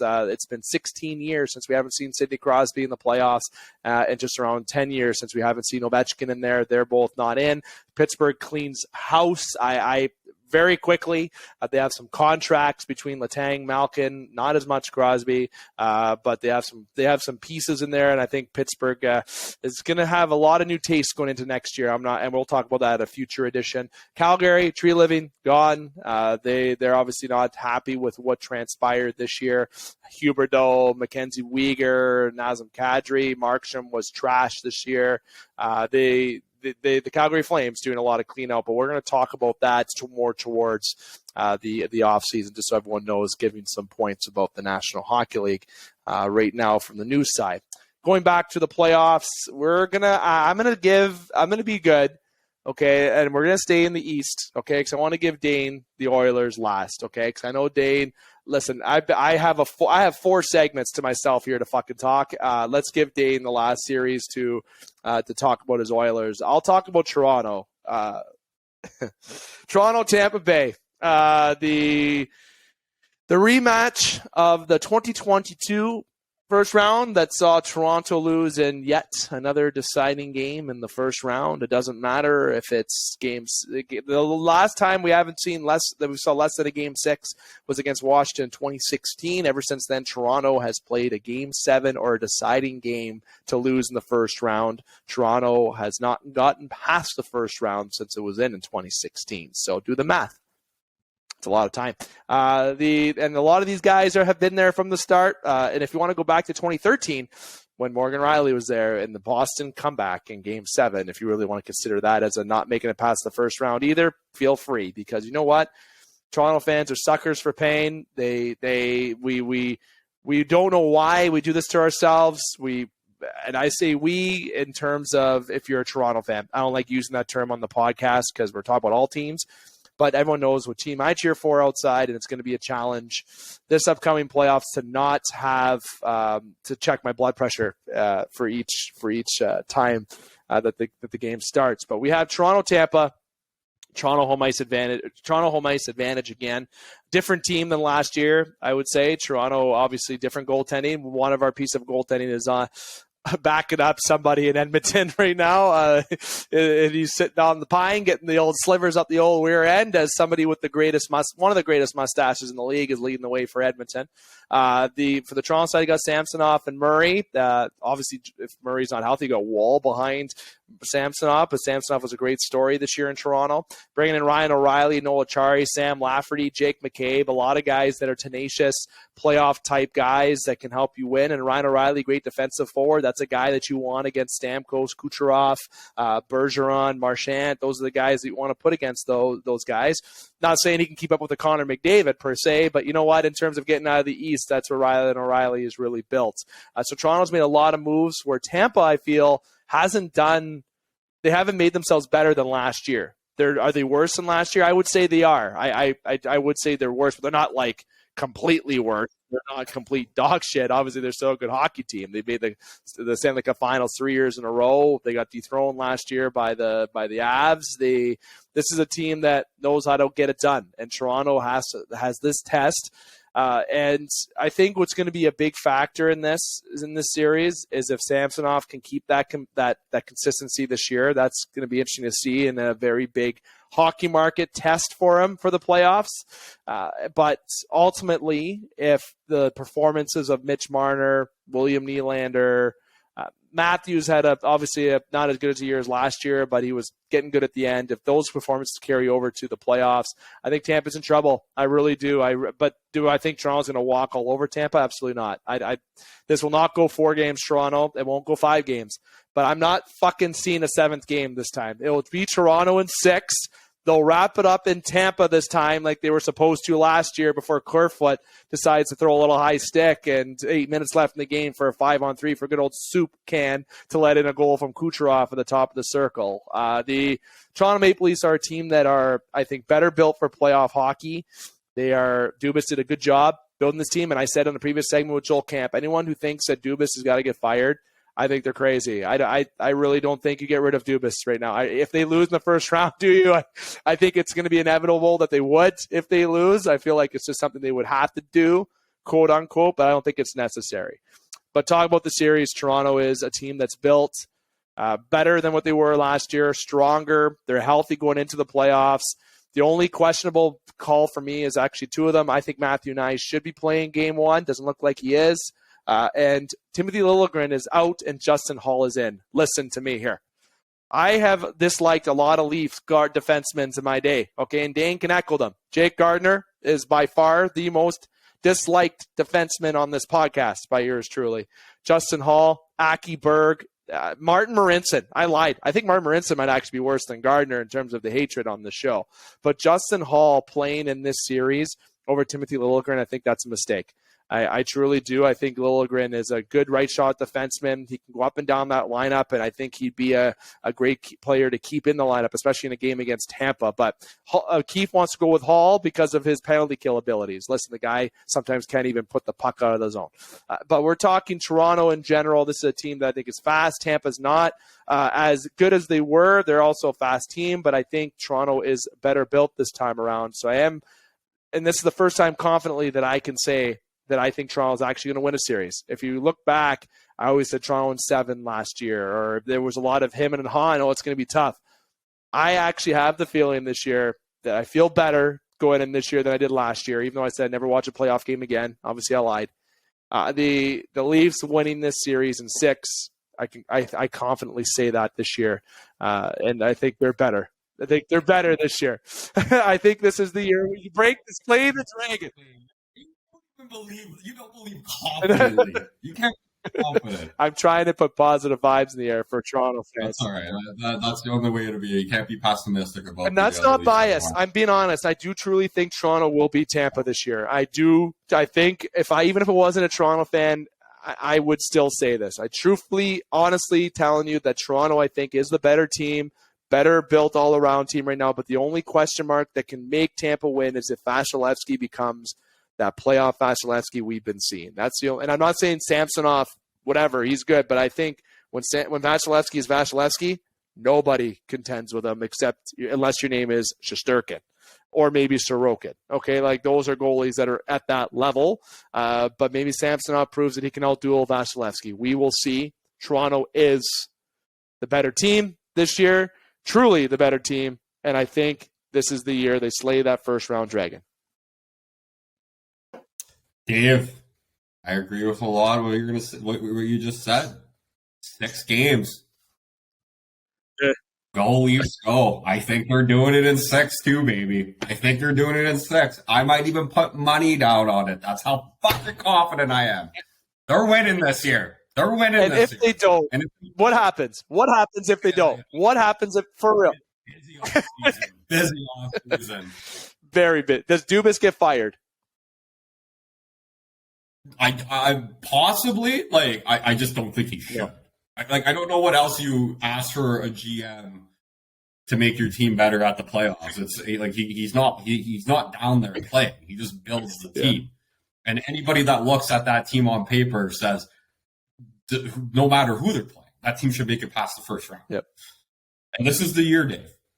And then they play Boston, and then you're out.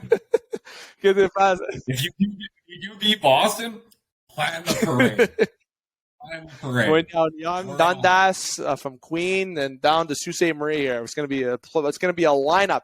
If that happens, there's a lineup from the Sioux to Toronto for a fucking parade. I'm telling you right now, if Toronto wins the cup, there'll be more sick call-ins than there'll be in the history of North America and Canada history, and there'll be a lineup down why am I drawing a blank? I-75 all the way down to, is it I-75? What am I talking about? Highway 69? Am I missing?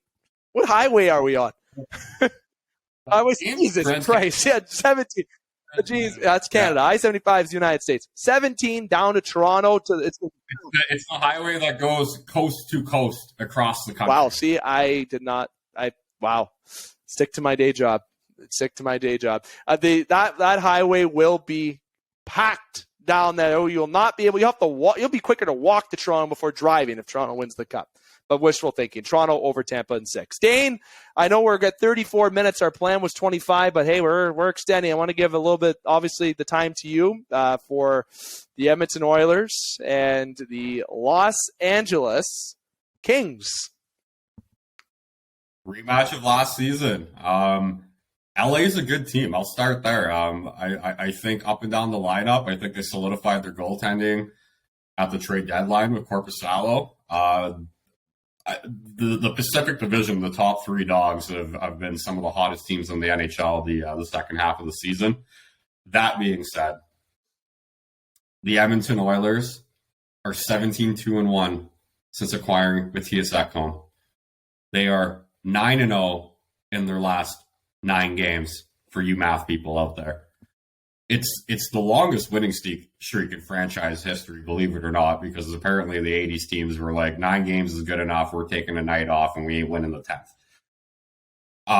Connor McDavid, I don't really need to speak on what Connor McDavid's done this year. 150 points. Leon Draisaitl, just under 130 points. Ryan Nugent-Hopkins, from the clouds. 100-point season. Never mind the My clouds. guy, longest-serving Edmonton Oiler, and likely will play the most games for the Edmonton Oilers in franchise history by the time he retires. We got Evander Kane back. He started the buzz. Our bottom 6, finally, after years and years and years of not having secondary scoring, we have secondary scoring. We have like 12 or 13 guys in the lineups that have double digits in goals. We had years where I feel like we had 5 guys do that. We have the best power play the league has ever witnessed. Killing penalties, we have like 18 shorthanded goals this year. Crazy. Oilers in 6. It's not going to go 7 this time. And we are not losing game 1 for the 5th series in a row. You're being generous to LA. I thought I was that's not a biased take, folks. Okay, that is not that is a realistic take. That is a realistic take, Dana. I'm proud of you. Sorry to cut you off, but that is a realistic take. It's the most confidence that I've ever had in my team. And out of nowhere, the last 8 games, only 7 goals against. We're a defensive juggernaut now. We're an offensive juggernaut. We got Stewie Skinner in that. I know he's a rookie. Has the best stash in the league. He's from Edmonton. His name's Stu Skinner. Dope hockey name. I love everything about this team. I'm ready for another long run this year. I'm just sad that we can't beat Calgary in the second round again because, my God, that was... And who got the winner in overtime that year? Who got the winner in overtime to eliminate Calgary? Why don't you remind the fans? Daddy. Okay? Daddy got it. Okay? So I'm fired up for tonight's game. I'm not going to take this jersey off until midnight, which is past midnight, which is way past my bedtime. I'm going to be a little sleepy at work tomorrow, but I do whatever I have to do for the Edmonton Oilers, and I'm just going to say it. I think we're going to the Cup. We play Boston. My confidence is not going to be as high, but we played them tough this year, and I think it's Edmonton's year. It's Connor McDavid's year. There's just too many things going right to go wrong this year.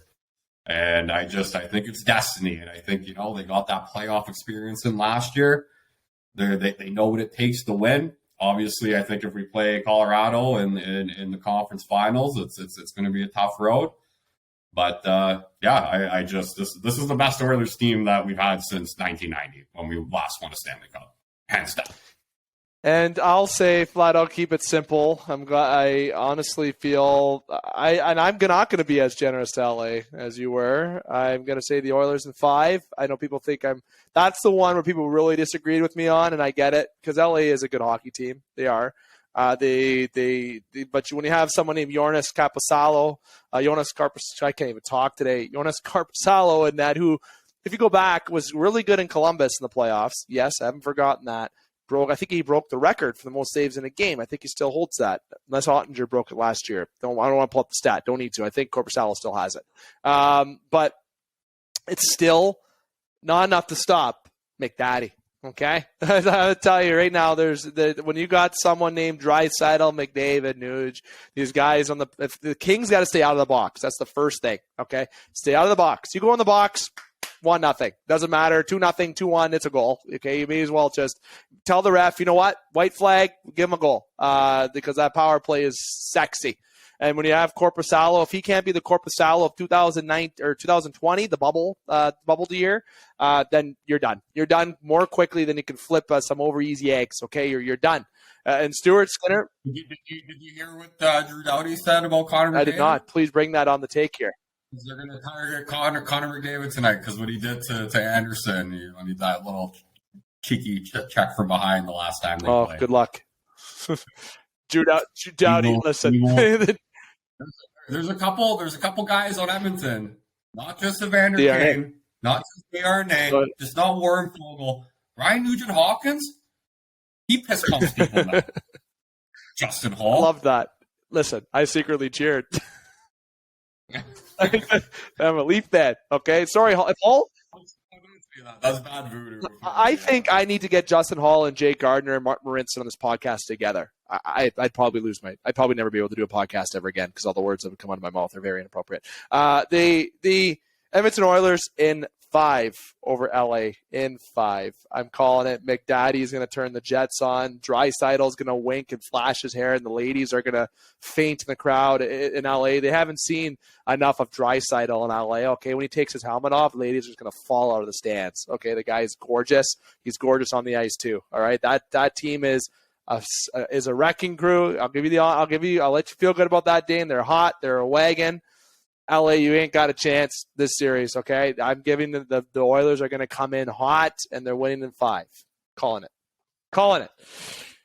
Book it. I'm not going to say I don't want to say Stanley Cup Finals. I don't want to predict it. I do change what I predict earlier this year. I'm going to go on a limb. Fuck it. I deep down, I feel that I want to pick the 2 teams, and I think people are probably picking up what I'm putting down by not wanting to say the one team in the East. But all Canadian final, baby. Saying it. This will be the year. All Canadian final. Jets easy. Winnipeg Jet fans, sit back down. Take a chill pill. Okay, no, take a breath. Oilers, Leafs, Cup Finals. I'll say it. Why not? I'll put that in the universe. Dane and I have been waiting our whole lives for that. And if it happens, we will live stream the game for the podcast. I already have that in queue with our producer. I have it arranged. If that happens, he said he will take the time. Mike, putting you on the spot. That he will air and have it going, the live stream of the Edmonton Oilers Leafs Stanley Cup Finals, if that happens. We're gonna need like a penalty box in the corner with some plexiglass dividing myself and then all the fucking Leafs fans that are gonna be there watching it, because I have unless we get Greco back on the hockey. Lacey. Very low. Lacey. You get Lacey. I'll name drop Lacey on this podcast. She'd love it. You got Lacey. But she can shut up any guy. She can outsmart anybody in a room. So I feel like that's a good person to have in your corner. 43 minutes in, actually. Long edition here, as the title says. Extended version. I'm ready to feel the pain again. I'll get my pick here. Yes, sorry. Yes. It's like it doesn't matter, right? I'm just going to stick with what I picked at the start of the year. I got a little money on it. Carolina, Edmonton. But if it doesn't happen, Toronto or Boston. That's my other 2. You got to admit, if Toronto gets past the second round, if they beat Boston, they're not losing. They're not. They're getting there, right? It would be a very Toronto thing to beat Tampa, then Boston, to lose like in the conference finals. It's to Carolina or New Jersey, or fucking the Islanders. John, imagine the Islanders, Toronto conference final, and they eliminated Tavares. Oh, that's a Toronto thing. If the Islanders made it to the conference final and Toronto did, and the Islanders beat Toronto because of Lou Lamoriello and fucking Matt Martin and Pierre Engvall gets the winner in overtime for the Islanders to eliminate Toronto. That is a Toronto thing to happen if that did happen. But out of the universe, let's pretend that will not happen. Leafs, Oilers, you got Canes and Oilers, rematch of 06, Redemption Road for sure, as Dwayne Rolison went down with injury in game 2, I believe, in that series. Game 1 or 2. The Edmonton Oilers would have won the cup if Rolison was in the net that year. Just flat out going to say it and make Dane hurt a little bit, I guess. This has been the Game Sports Show podcast, segment 3, Top Shelf. As you see, the time is getting quite lengthy here. We did anticipate Connor Henderson to come on the podcast here for Strike Zone, to have our debut of Strike Zone, but that's going to be on pause. I've been communicating with Connor while on this segment, and Connor has notified me that he will not be available at the time that we're doing recording. So there will be a segment 4, but it will be Final Thoughts Baseball Edition with just yours truly, talking about the MLB. We had a lot of hockey talk here, Dane. I appreciate you taking the time. Go Oilers, go Leafs, whoever you're cheering for out there, go them, unless they're Boston. Fuck that. And if they're Tampa, fuck that. Anybody else, cheer for your team for round one. It's going to be one hell of a playoffs. Dane, you got any final thoughts you want to say before I take my breather? Go Oilers go, baby. Game 1, 10 o'clock. There you go. This has been, again, this has been the top shelf segment here on the Game Sports Show podcast. Gonna take a breather. We come back. We got the final thoughts. Gonna be hitting dingers in that final thoughts. Don't go anywhere. Okay, I took my breather. We've had Dane get offline. We've had Joel Camp come on by. This is the 4th segment of the Game Sports Show podcast, episode 5, and we've had a lot to get into. We have had well over an hour of content, just under 2, and I promise you, I know it's been a long show to this point. We're going to make sure that we get to this final thought segment, get through it quickly, because we know that your time is valuable, but we hope you've enjoyed this episode of the Game Sports Show podcast. Getting to the final thought segment, I do apologize to listeners that we did promise a Strike Zone debut on this Game Sports Show podcast, but the Strike Zone podcast will be waiting to do another segment next week when it comes to myself and Connor Henderson. We're just laying out the new logistics of the podcast, and Connor was unavailable this evening to do the recording, but I'm going to make sure we dive into some baseball. And it also ensures that I have segment 4, but it also makes me have a topic for final thoughts, because there's so much hockey to talk about and points to talk about on the show. It'll be great to have the change of pace to talk about baseball. Now, I want to, before I even get into that final thoughts, just want to mention, as anyone could see here, I am wearing a sweater that I've been wearing throughout this podcast. Of course, wearing clothing. You wouldn't want me not to wear any clothing, but obviously states End the Stigma, Mental Health Matters. Now, I wanted to make sure I brought up the shirt, because this is actually the shirt that was purchased by yours truly, my fiance, crew of the Game Sports Show as well, and in connection to, of course, the co-founder of the Game Sports Show, my close friend, Scott Nason, who passed away at the end of September of 2022. His wife, Becky, had these shirts made, and proceeds went to Scott Nason's foundation there in Sault Ste. Marie, Michigan. Went for a good cause, of course, and they're very simple shirts, very nice, very comfy clothes you can wear at home or out. And again, it says, End the Stigma, Mental Health Matters. And Scott, who took his own life at the end of September, we miss him every day. We think about him all the time here on the Game Sports Show. I do, all close friends. And we hope that the Game Sports Show podcast sort of had its revamp, that you enjoy it, but we also do it in spirit, and hopefully that Scott would be proud as well. And I feel that he would be, because of the plans that we had, and this is a part of it.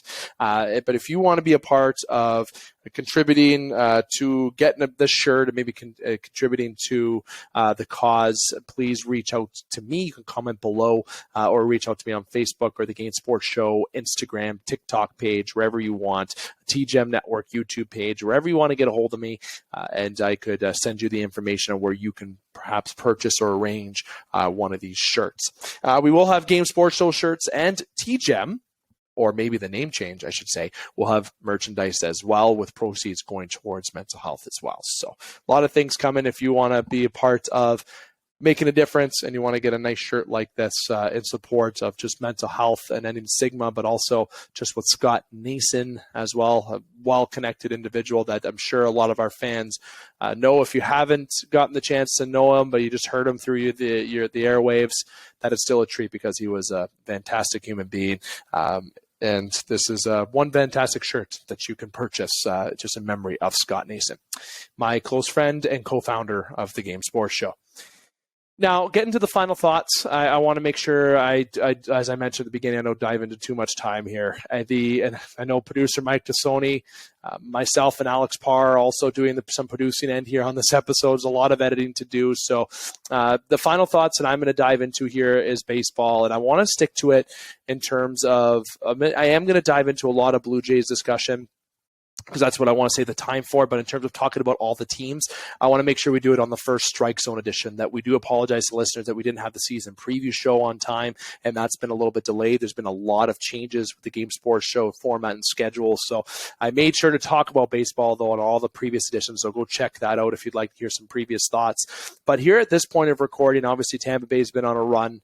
To the Toronto Blue Jays and the Yankees at the same record at this current point. The Rays are 14-2 at this time of recording that I'm doing right now. Obviously, given the world of baseball, that's going to change likely by the time that you hear it. But there's been a lot of different storylines in the world of baseball this year, but I feel like a lot of it has been as expected. If you look at the from the AL Central to the AL West, there's a lot of expected. I think the AL East, a little bit of a surprise. I don't think anyone saw Tampa Bay doing that right out of the gate. But if you look at Tampa Bay's schedule out of the gate, playing the Athletics and playing the Nationals and just playing the Tigers, and before they played the Blue Jays, and obviously the Blue Jays had some easy matchups too that they weren't successful for. Just Tampa played weaker teams and were successful. And in a recent series against Tampa, the Toronto Blue Jays were successful, 2-1 that they won that series on. And Toronto's had a very tough schedule to open up the season, in my opinion. Oh, I shouldn't say very tough, but having St. Louis out of the gate, Kansas City, which isn't hard out of the gate, but they did win that series even though they lost one. The Angels, they're a little bit of a different team this year. The Angels this year are 500 at the time of this recording, but they obviously have some star-studded talent in Ohtani and Trout. The Blue Jays have had a pretty average schedule at the gate and doesn't get any easier going forward against Houston. You have the Yankees, you got the Chi Sox, you got the Mariners, then you got the Red Sox again. Truthfully, you have a thing out of the gate where the Jays are going to be tested early. And this is going to be a big part of the season where they can make sure they keep up in the standings. And if they can maintain being in second place in their division by the time this tougher schedule gets through, I think that's a win, because I think that's going to be a segue to winning the division for the Toronto Blue Jays this year, as I feel they should do. But in terms of the surprises that I was talking about, that's been in my opinion, the surprise coming out of the AL at the very least. If you want to look at the NL, I guess a surprise would be just kind of how the start is out of the gate for the San Diego Padres, even the Los Angeles Dodgers, as the Diamondbacks are leading the NL West right now. But again, we still have over 140 games to go, so it's way too early to talk about that. But teams that are doing as expected, if you look, the Reds, you should suppose that, the Nationals, the Royals, the Athletics, there's teams that have been, but teams that have been cold out of the gate, like I mentioned, the Dodgers and Padres, but even the Phillies. There's just a lot of teams that are waiting to get going, and certain teams that are waiting to get going. I feel like there's the Chi Sox. I even feel like Houston, there's another team that needs to get going, and with them starting a series against Toronto this week, maybe that's the bad time to get going if you're a Toronto fan. The world of baseball is just so interesting, and as I said, I don't want to dive into the team thoughts too much overall, but I wanted to make sure I dove into the final thoughts in terms of where I have surprised teams out of the gate and teams that have been slow out of the gate. And overall, if I want to say surprise teams out of the gate, Tampa is number one for surprise pleasure, and is complete disappointment. If you want to look at a team that's been a complete disappointment out of the gate, again, it is really early, but a team that has been disappointed out of the gate would be the Philadelphia Phillies. If you want to pick a team, that would be my team to pick in terms of surprise failures out of the gate.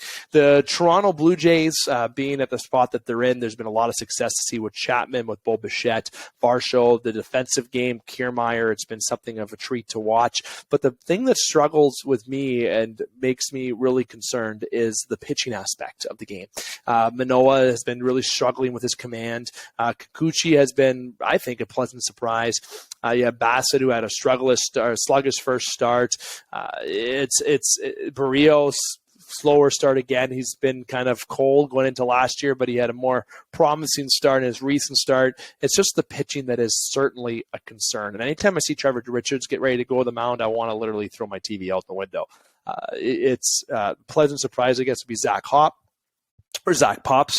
Canadian boy. And obviously Jordan Romano is a stud. The guy goes in the ninth. It's almost a sure lock. He looks like he's in mid-season form.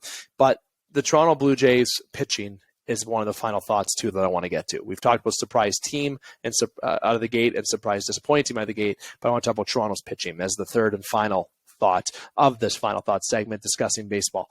And I really thought this would be an area of a bit more strength this year, but it's been slow out of the gate for them, and it's been a little bit disappointing. And I think the bullpen is still an area where the Blue Jays can look at improving. Swanson, terrific. Garcia, terrific. Romano, terrific. It's just that middle area where if you got to put Parr or Richards, it'd be nice if they didn't have Richards in there and they had somebody else. But it comes to you hope that Barrios can find his game, and you hope that Manoah can find the strike zone, his command with his strike zone, because that has been an area that the Blue Jays should be a little concerned with, but it's still early. You can work out the tweaks, and if they can work that out, this team will be a force to reckon with. I still predict the Toronto Blue Jays to be at the finals. Yes, that's not a biased opinion. Toronto has the team that I think will get all the way this year. They haven't even got out of the first game yet. I get it. But hey, baseball is a funny sport, and you just need to get hot. And I feel like this is a team that's going to be hot, going to be streaky, and they're going to be streaky all season in terms of the good streaks. And they're going to stay hot going into the playoffs, and that's what's going to be the momentum to ride them through, which will put them over the hump and be a World Series contender and in the World Series. Blue Jays baseball, fantastic. It's certainly an exciting year and a lot of good things to look forward to with Blue Jays baseball. This has been the Game Sports Show podcast. We discussed basketball in the first segment, a lot of housekeeping items. We talked hockey in segment 2 and 3. I want to say thank you to Joel Camp of the Average Jocks podcast coming on here tonight. I want to say thank you to Dane Hancherow as well from the Game Sports Show's Top Shelf podcast, talking hockey in those 2 segments. For well over an hour, you're hearing myself, Dane, and Joel talking spitball with hockey. And of course, here in segment 4, me taking the reins with talking final thoughts with the world of baseball. Again, I apologize that we couldn't have a Strike Zone edition, but that will be returning and coming back for those who are Strike Zone avid followers. The Game Sports Show podcast is sponsored by the Sport Displays and Flawless Roofing Sure Seal Incorporated. Protect your investment, start from the top. Flawless Roofing Sure Seal Incorporated, and to the Sport Displays, their Jersey Mount product. Fantastic product. If you want to hang up the shirt, that jersey in any location of your house. I want to say thank you to Mike Tassoni, the producer of the Game Sports Show podcast. And also I want to say thank you to, yes, myself and Alex Parr, because we're going to be involved in the editing portion as well. Alex Parr, whom you hear on the Top Shelf podcast and on the special edition podcasts of the Game Sports Show. Upcoming editions of the Game Sports Show, we have a special edition upload that is produced by Alex Flood. This edition that's going to be upcoming will be myself and Brendan Brooks with Alex Bolduc, former NHLer. Alex Bolduc, it's going to be a great episode. You do not want to miss that. And if you haven't checked it out yet, make sure you check out episode 4 on YouTube, on the TGEM Network YouTube channel, where we had Brad Jacobs come on. Me and Brad, good friends. We had some good fun chatting and about how bad my golf game is. Oh, there's going to be some good content with golf this year in terms of videos here on the Game Sports Show. And it's going to be me front and center looking like an absolute embarrassment. You're going to see my golf game, and you're going to say at the bottom and agree with Brad, as he said in that segment, David, stick to your day job, or maybe you should think about taking up curling. The Game Sports Show is powered by the Game Entertainment and Media, the TGEM Network. Check out the TGEM Network YouTube channel. A lot of great content on there from sports, mental health, and agriculture. Now we're going to be, as in TGEM, we'll be adding more content as this spring and summer proceeds. So keep an eye on that. And as well, the name change that will be upcoming soon as well. I want to say thank you again for taking the time. Make sure you hit like, follow, and subscribe on all platforms of the Game Sports Show and on YouTube. It's a big help. Check us out on TikTok too. It's we have some fun TikToks that are going to come out, and we're really involved here on the Game Sports Show. And if you're interested in being a sponsor on the show, please comment below, and our representatives will get in touch with you. Until next time, here to remind you to keep your stick on the ice, swing your bats, catch touchdowns, bring your threes, and shoot your shots. Booyah.